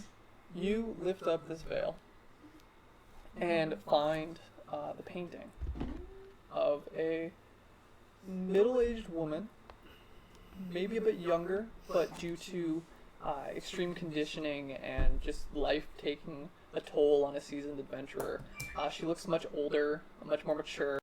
A pixie-style haircut with an eye patch on her face, scars kind of making her way down her face and kind of around her, almost like crow's feet, like arched around her eyes. Nice scarf proudly around her neck, with her arm like outstretched with essentially like a falconer's glove. And on her arm, go ahead and give me a nature check. Ooh, I'm good at those too. Should be. It's a block. 4. Ah! I'm gonna re-roll that. Okay. Fuck these die, bro. Epic ability. They don't. What'd you get, just so I can give you some information? A flat 10. 10? Okay, that's not bad though. At first you think it's some sort of falcon, but you look and you go, that's a strange looking falcon. It has like a too round of a head, and it has almost like a cat-like body. It almost reminds you of like a pygmy griffin, like a very small griffin. You see in her other hand is a crossbow, and she has like this like confident pose as she lurches forward into conflict. You hear beneath the ladder like rungs as Rose makes his way up with kind of like balancing 3 bowls and just, what'd you find there? Is this Genevieve's mother? Fortunate enough to know her. Even more fortunate to fight by her side. Hands you one of the bowls. Ooh, I see what this is. This one. As he continues, he hands Dieter hands you a bowl, and also hands you a bowl as well, Savant. Thank you. This is beautiful. Was that looking at armor? Hmm? Was I looking at armor? Yeah, you're looking at chainmail. This is beautiful chainmail. Oh, thank you. It used to be mine. Ooh. You see that right there? He points to like essentially where like one of the bands actually snapped. Yes. An ogre hit me right in the chest with a mace. Nearly broke my ribs if it wasn't for that. Jesus. So fun. Have you gotten the chance to meet Jane Hillvale yet? Not yet. I don't believe so. You did actually. Wait. You and Kavix both did. When? Hillvale What's was the the face one. look like? Hillvale was the small, maybe dwarf woman who just got shot point blank by Big Iron and was testing bulletproof chainmail. Oh, that yeah. Crazy little lady. Yeah, this here. Absolutely Yeah. nutty. Yep, wasn't for her, I'd probably be breathing through a tube. Wow. That's very impressive. Absolutely. Yep, made most of our wares. My armor, a few of Holstein's weapons, and kind of looks over towards the painting. Well, to be honest, I don't really think she made any for Jen's mother. Always very independent, to say the least. Something to love about her, but also something to, I don't know, upset you, I suppose.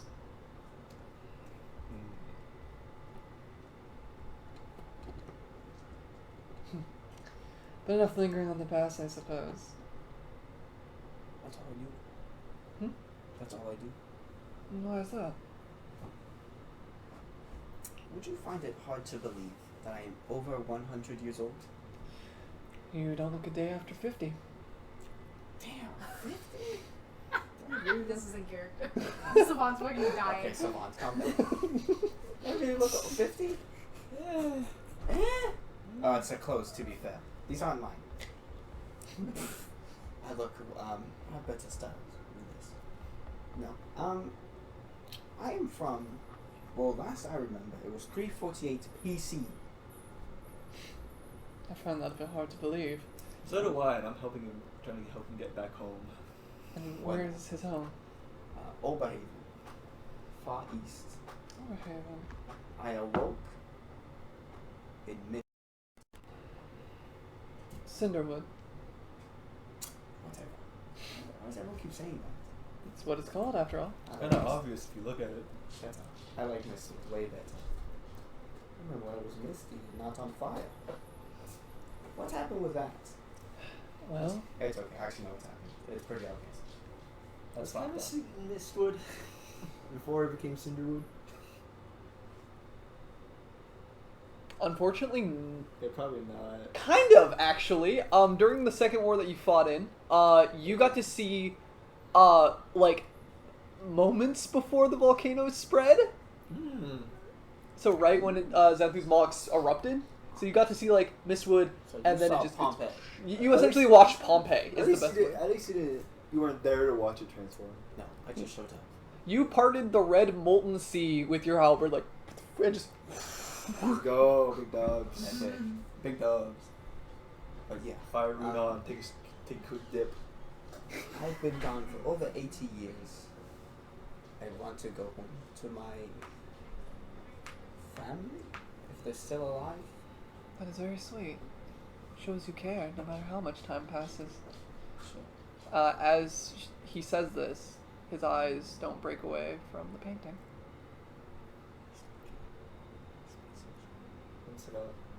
I'm still holding on to like the drapes. I'm just gonna slowly put it back down so they can snap out of that trance. He smiles. I should bring this down out of the attic at some point. It's a nice piece. It is very nice. Did you make this? I did not. Ooh, shit. Well, it's very nice. It's wonderful. Indeed. You know, Reiner could never stand still, but somehow we found a painter to catch her in motion. What's your name again? Reiner. R-E-I-N-E-R.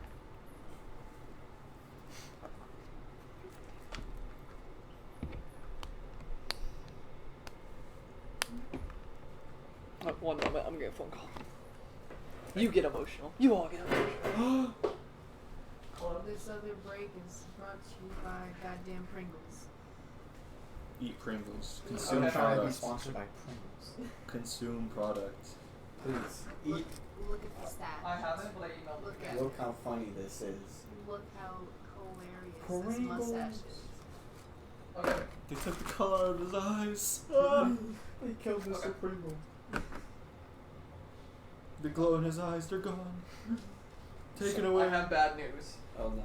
They were out of jalapeno poppers. No! How dare they, bastards? Get bastards. Oh, okay. But yeah, Damn. still in the attic, still sad. Even more sad. Sadder. Anyways. Here's Wonderwall. I'm going to enjoy my soup. I'm going to go to my corner and move some fucking boxes around to make a bit of space. I'm going to set up a transformation circle in order to create, or in order to cast a spell. Find familiar. Okay. What familiar I would you like spend to the 10 minutes doing the ritual casting. I set up the little things. I take out my component pouch. Just like watch him do this. That's what you do. I Showing meal. do a half circle of charcoal. And then in the air, I'm drawing sigils very slowly. And by the end of it, it looks like a clock. That's like rewind time. And as soon as I do the top, ding, you hear a bell, and then and it spins super fast, and then little gray mist particles like emits. They basically like the clock is like revolving around like this, and then little particles emit, and then at my feet, all the charcoal flows up, and then you see a tiny little tortoise. How tiny It's is that? not Well, as not tiny as you think. Not tiny. It's a tortoise. It's actually not as tiny as you think. Couch. How big is my tortoise? As big as you last saw him. Holy shit. Oh, so he's fairly decently sized. He's Uh, like, Helmet? damn. So he's big. He's as big as you left him. Croats! Oh my god. It's Crow. Croats? Hello? Just kind of shakily, like looking, like you see his legs are kind of shaking. He stops and he just. Croats. Bro. You His are head slowly, like sinking into a shell. Like You are a sight for sore eyes, Croats. Look at you. at this point, haven't like still aged. shaking, head inside of shell, but you hear a. Croats come out. Hello? Hello? Guten Morgen? Head Croat? comes out again. Croat is in shock. Holy shit, is this actually Croat? Yes. I fucking TP'd Croat. Oh shit, it's a Croat. I'm sorry, I Dude, meant you to make a replica. Dude, you could have took away from his family, bro. He is my family. You could have made another one. You were gone 80 years. It's okay. Croat. Croat I'm looks so at you, sorry. looks at Savant, Bro. looks at you, Croat, Cabix, okay? looks away from Cabix, looks back at you, looks at Savant. He's like one eye on you, one eye on Savant. Okay, hey, pay attention. Croat. I can do that too. Croat. I'm staring at you, bro. Wait. There. Ah. I can't actually look at you. It just gets fuzzy. The eyes just looking that way. Croat. Is it actually you? Give me an insight check. Holy shit. This is awesome. Oh, shit. Oh, 11? Wait, plus. You say insight? Actually, give me Arcana. I'll say Arcana. Gang. 17. You are Chronomancer. You are able to lightly manipulate time.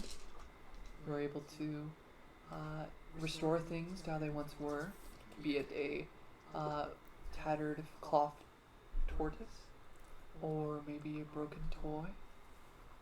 But you have found that in your knowledge, you have once again found your familiar. However, it wasn't through the manipulations of time, but rather through space.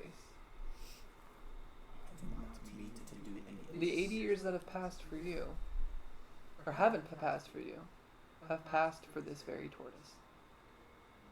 He looks unaged, but he has been here waiting for 80 years. You should apologize. Croats, never mind. You are very loyal. I love you. Including I'm so sorry to keep you waiting, buddy. Are you a little scratch on the chin? He pulls his head away. Stop it. No, what? Croats, it's me. It's your father. He's kind of upset. Listen, Croats. You may be upset, but you're also just a tortoise. I need you to pay attention. When you say that, he goes into a shell. I fucking hate you. You really said that to your little. Who is this guy? Zeitgeist. He stops, sees the tortoise, and just Starts like hand-butting on the tortoise, just. Hey, no! Quote, asshole. Listen, zeitgeist. That's just quote. No response. You don't want to see zeitgeist? Does not even bother moving. Okay, quote. We'll work on this tomorrow. It's late. Get some rest. You have the feeling that Crow has had more than enough time to rest. Okay. I snap my fingers and he goes away. Crow's shell just kind of, and he vanishes. Oh, fucking god. That was actually quote. He looks upset. Wait, so can you only summon him for a little bit? I can tell him whenever, but I was gonna keep him out. He seems a little too moody. So I figured, maybe he can chill out in the park eventually. I think that'd make it worse. Wait, is he? Yeah. He's right there. Like There. Anywhere. It's funny looking at us, to be honest. He's definitely confused. He probably doesn't like it in there. He doesn't like that idea. I mean, I'd probably. like you anymore. Yeah. You didn't even apologize. You Did I not? No. No. You just said pay attention. You kept tapping the Yeah, floor. you're like, this is your fault. You're kind of an asshole. Yeah, that's kind of rude actually. Stop. Bring him back. Apologize. Leave him out. Quote. Still in the shell. I realized that I did not say I'm sorry. I thought I did. Badi, Entschuldigung. I did not mean to do any of this to you.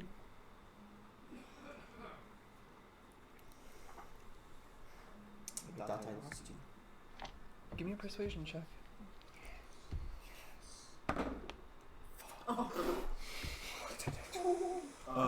I mean, still a 4.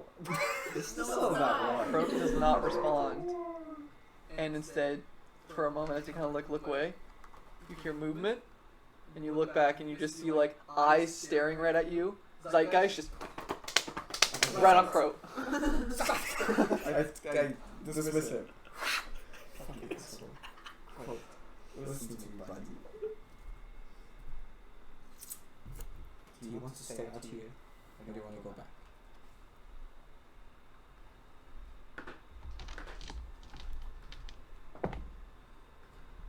I don't know where you've been. Just give me one nod to stay out. I don't want you to put you in harm's way. But if you want, I can put you back in the little space you were in. Crow slowly peeks out of his shell. Just one little nod, buddy. Seems that he wants to stay for now. Okay. We'll work on this tomorrow. Sorry for everything. His I head, did not mean for this to happen. his head goes back into his shell.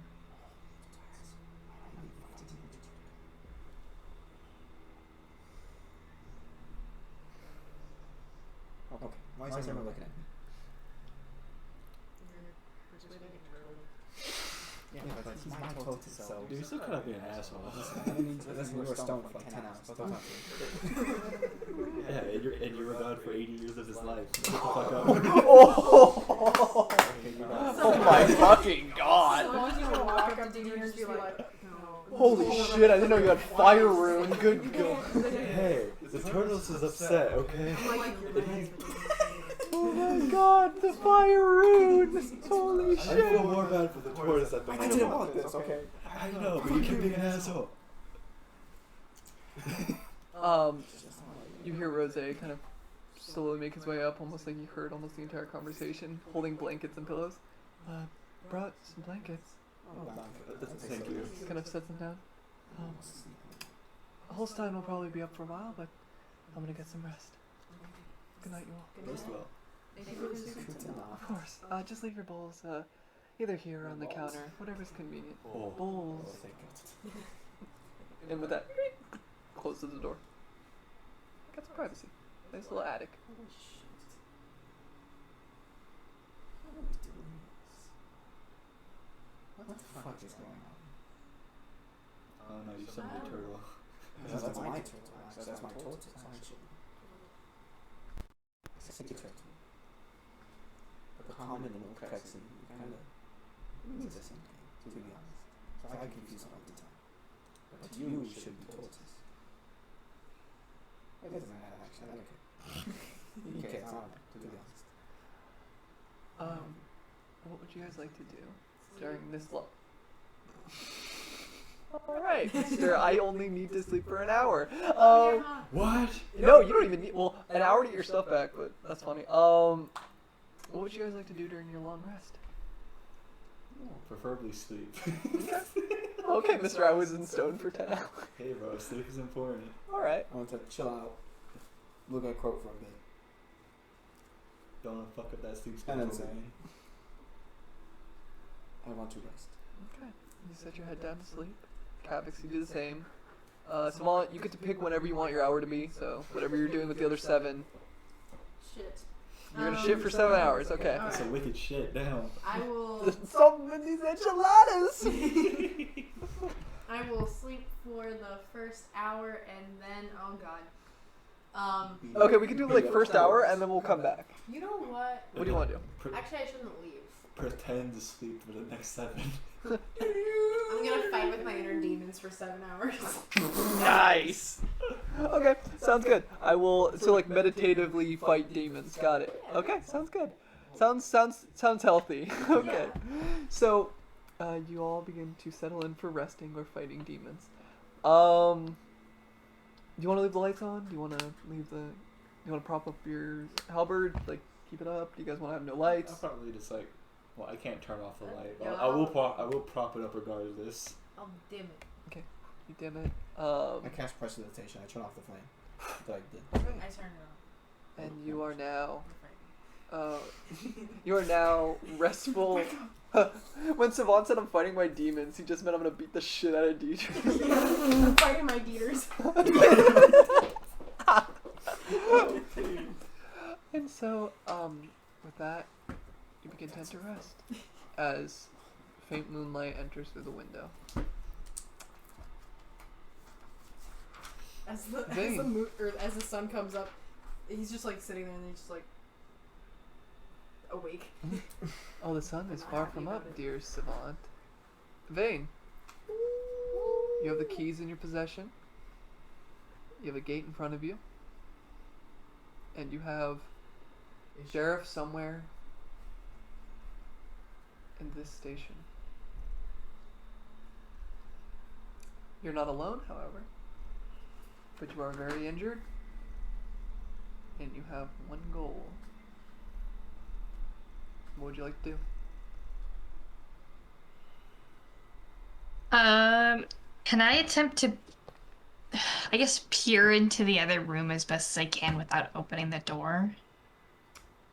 Go ahead and give me a perception check with disadvantage. It's like kind of at an angle, so like you see like the hallway and then it cuts down into like the next room. So the next room is actually like cut off by like an actual angle. So you're only gonna see like a corner of it. That is 19. 19, okay. So you look down that hallway, and through the illumination of the torchlight within the other room, you see what looks like the shadowy silhouette figure of Big Iron just lick both his fingers. Strangely enough, like the bottom portion of his helmet seemingly raised, and then extinguish it. So he's in the other room, and it seems like he's settling in for the night.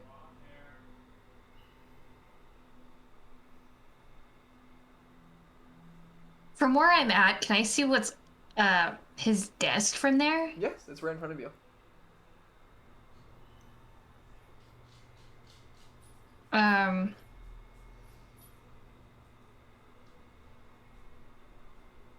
Do I see the mechanism he used to send that message, the one that he put in that capsule and he sent it away? There's a lip to the desk, almost like a school desk, that cuts off the front. Like if you're facing it, you can't see like the knee knockers of it, but you have, if you go around and actually like in front of the desk, you'll be able to figure out how it works.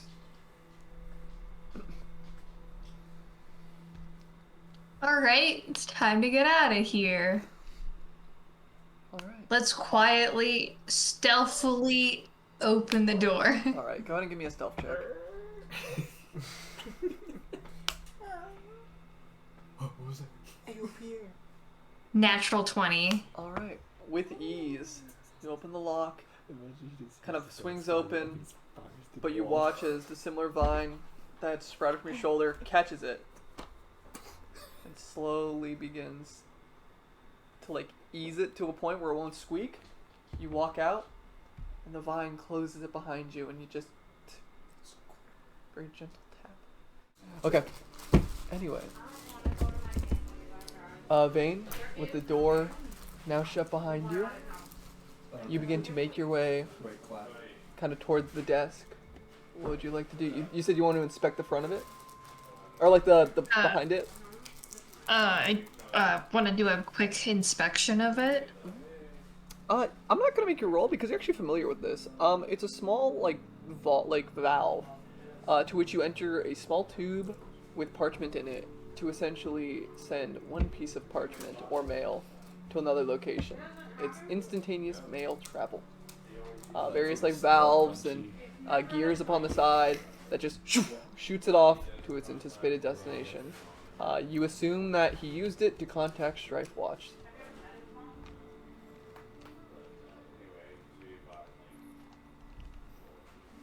Alrighty, I am gonna go and sneak into the other room. Into the room where Big Iron is. What was that? Say that again? Into the room that Big Iron is in, because that's the only other room aside from. Yes. Okay. Go ahead and give me another stealth check. I gotta train someone. No, John's 21. 21. Sean over Okay. For what? So you begin to slowly, in the darkness, make your way into the room. As you enter, you see, like, kind of like a sleeping cot where Big Iron has lied himself, and a door leading out to the street. You find the door waiting.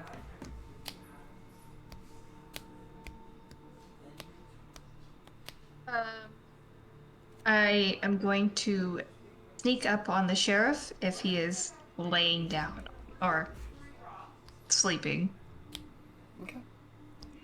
As you approach him sleeping, you see like small lenses covering the glass over his eyes, like almost like shutters to a camera.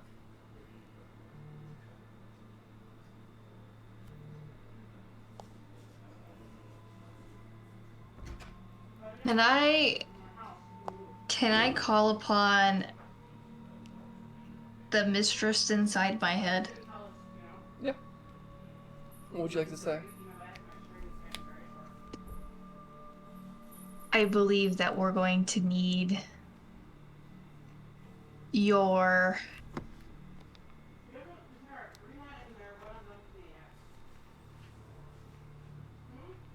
I'm going to need something that could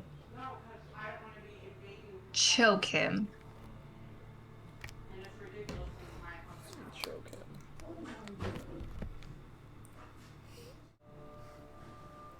You consult this voice in your head, kind of calling out to it. I'm gonna need you to, I believe it was wisdom we agreed on? For when you hand over the reins, you get -1 to wisdom. Just do a... But I'm giving it willfully, though? It's still handing the reins off, essentially, because she's taking control. Okay, so just basic wisdom? Say that again? Just basic wisdom, then? Correct. So it's just a -1 to that in saving throws if you hand over the reins. That is a 22. Okay.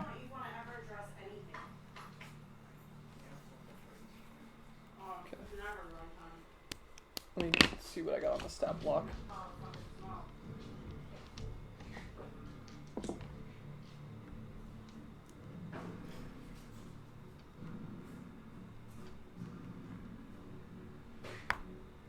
slowly you watch as from your shoulders, 2 vines now begin to branch off,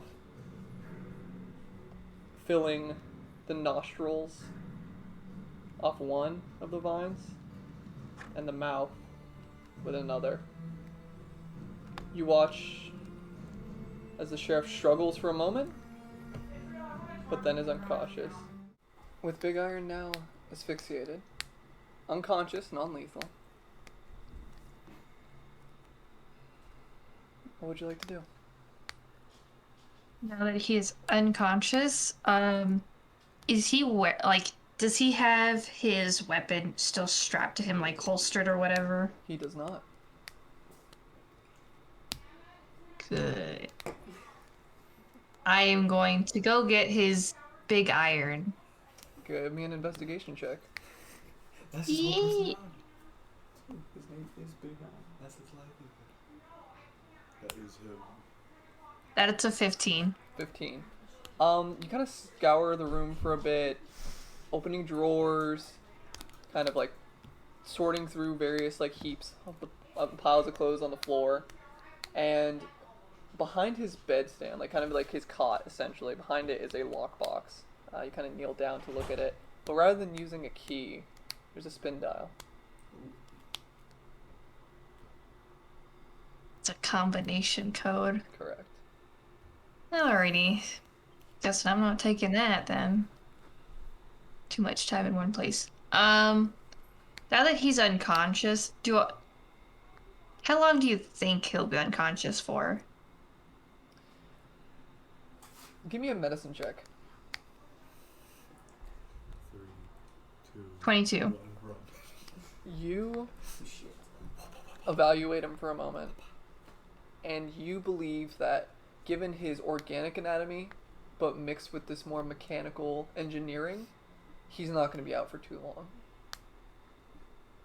Alrighty. I'm going to go back into the other room and tamper with the desk.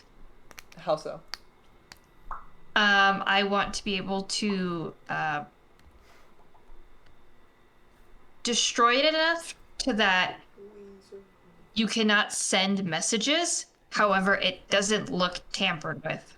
Okay, so you want... Like, he would have to physically go in there, rip everything apart to go and, like, fix it. Go ahead and give me a sleight of hand check, because this is more of an elegance than an actual, like, brute force trying to destroy everything.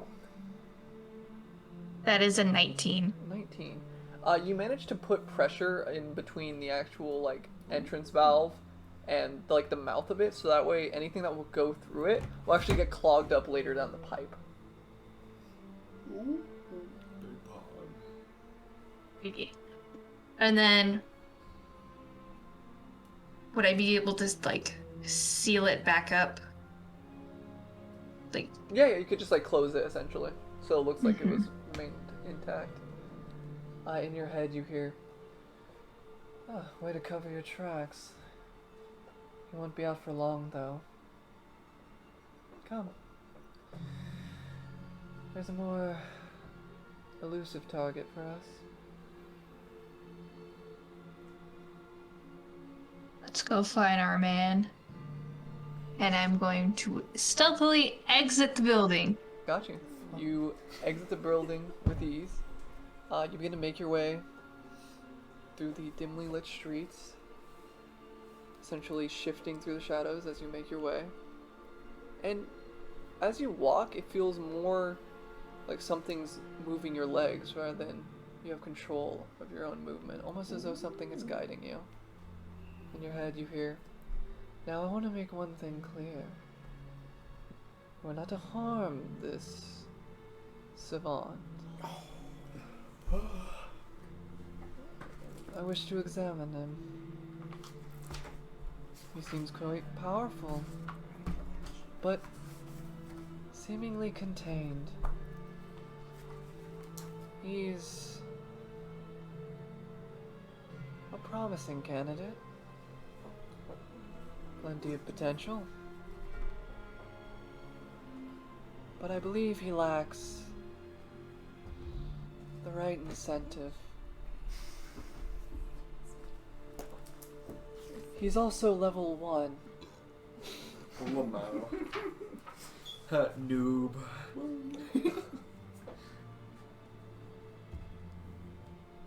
The moment he intruded upon our thoughts was the moment I knew we must have him.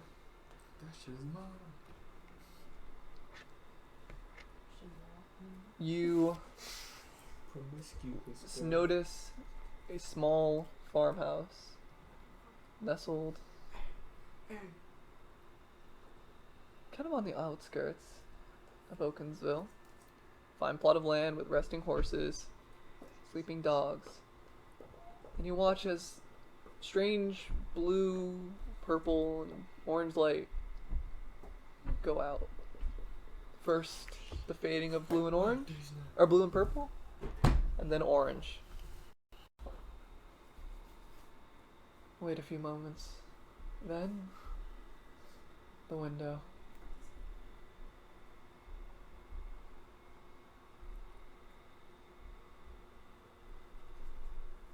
Follow your lead, mistress. You take a few moments, preparing yourself.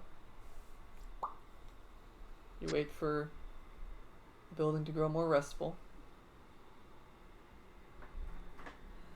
Remember, whatever it takes, or to find a way to watch over this savant.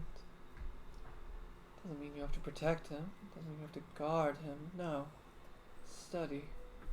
Observe. You are a hunter. Think of yourself as a predator. He is prey.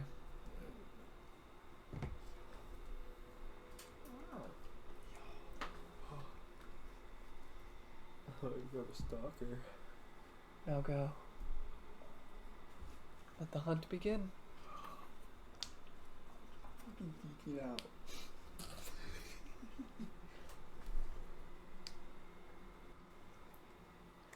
Big hog. Vane, what would you like to do? Yeah, quite literally. I'm in danger.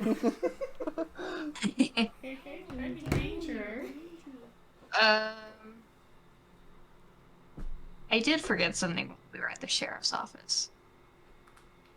I should have threw him in the cell. Ooh. That'd be Ooh.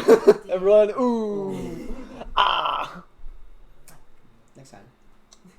There won't be a next time. Alright. Next time there probably won't be Vane, how would shots. you like to enter this building? The farmhouse? Yes. About to go crazy.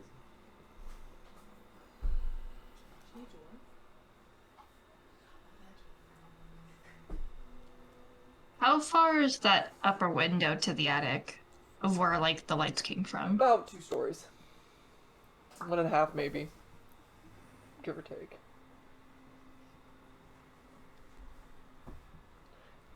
It's got What like is surrounding the farmhouse? like, dried land. forest? It's in a season currently in which like recent harvests were pulled, and they're kind of prepping for more harsh weather. Rather than risk the chance of losing any sort of crops, they tend to pull them early around this time. Stables with resting horses, resting dogs, and the window. Like, the building itself has like a sort of peak to the roof. So like kind of arches down.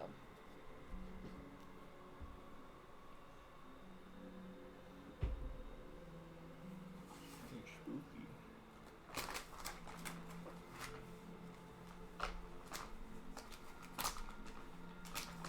Is there no kind of forestry, kind of like large grouping of trees around anywhere near the farmhouse?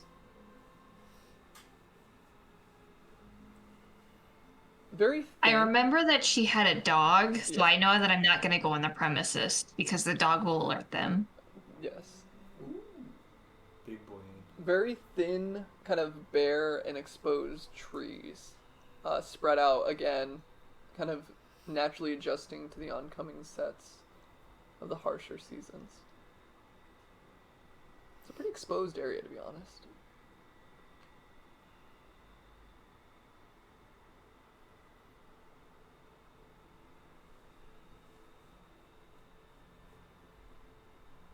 Oh fuck. You hunted wolves, and yet you fear a dog? Dog is not my concern. It's the others that sleep in the same home.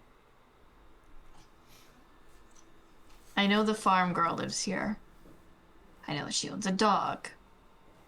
I know that our adventuring friends here are here, sleeping somewhere, probably in the attic. Who else lives here?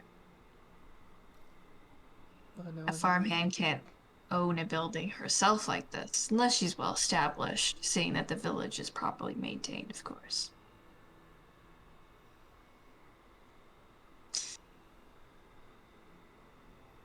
How far would I be able to scale to the window of the farmhouse?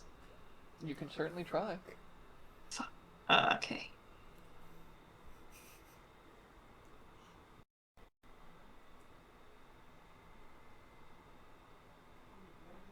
I have a better idea.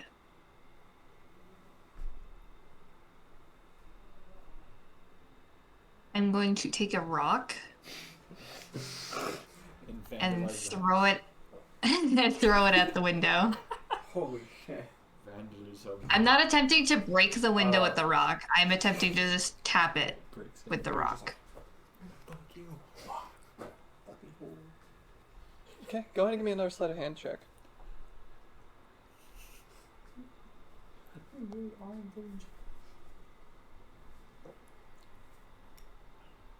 That's an unnatural 20. You, and it taps very gently against it.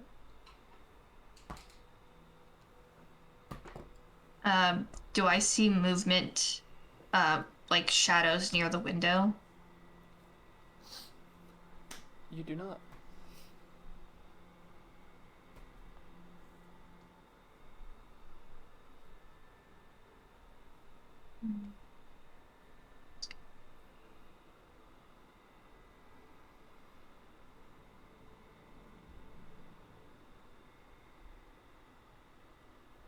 What other buildings are close by?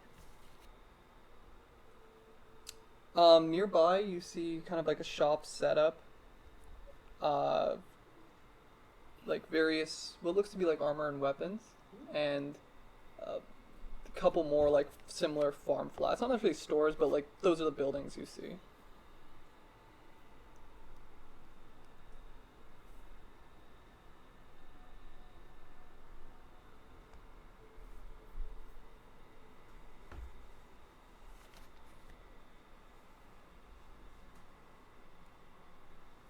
How far is the town hall? From what you remember, it's like around 2 hours away.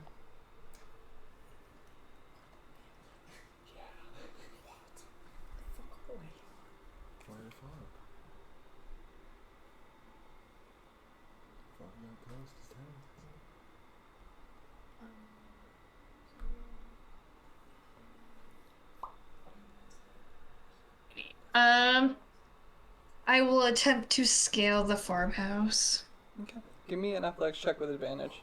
What'd you roll for your athletics check? I'm sorry. 17. 17. 17. I got 3 nat ones on this. You kind of look at the wall and kind of get your footing for a moment, and you slowly hear the two vine-like tendrils swiftly up the window. Nothing good. Give me a stealth check when you get to the window. They're almost like spider appendages. But yeah, give me a stealth check. 23. Savant, what's your passive perception? 13. Yeah, oh no, you don't know this. You're at the window. What is this? There's no motion. There's no motion at the window. As you gaze in, you see the sleeping figure of a somewhat small half-elf. Kavik seem to be destoned and resting, and I feel like there's Sprout a soft breathing to Savant eyes closed. What time is it? Because I could either look asleep or concerned. You don't even know. Even if you're awake, you don't even know. It's like, I'm gonna say at this point you're done sleeping, Okay. but you're battling demons. Yeah, you're just like, Heavy meditation, full concentration. ah. She's just watching you wig out, just like That's a mood. Croak just has a knife to my throat. Yeah. A gun. he's just slowly applying pressure, but not enough. But he can't put enough to cut. Savant, there's a bit of kind of like stirring to you as you sleep. You are in a familiar manner enacting a far too familiar form of justice. As you continue with your task at hand, seeing it mostly completed, your meditation/dream ends with the sudden crying of a child.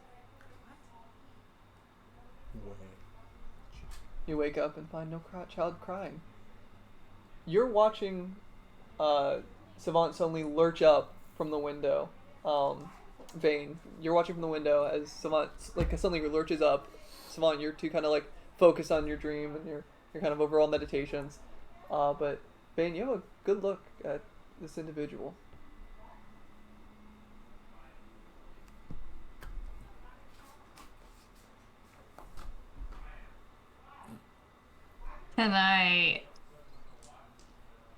Are they now awake? They are awake, but they have not noticed you looking in on them. Peeper.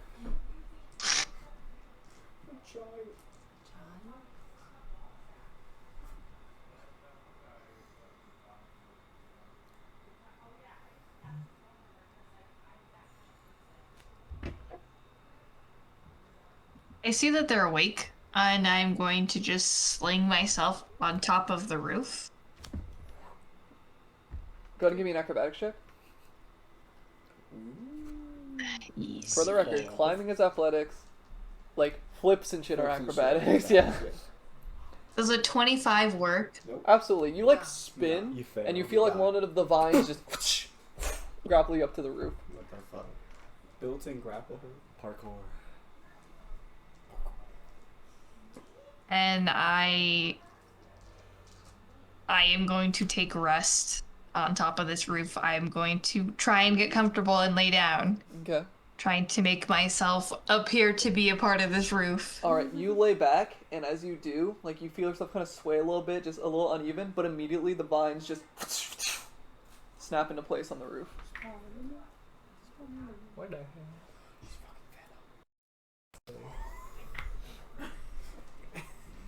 I am going to rest. I need my hit points back. Alright. Well, now, understandable. I did everything with 1 hit point, so anytime I would have fucked up, I would have died or gotten downed. And with that, we're gonna end tonight's session there. Big pod. Big podcast. Yes!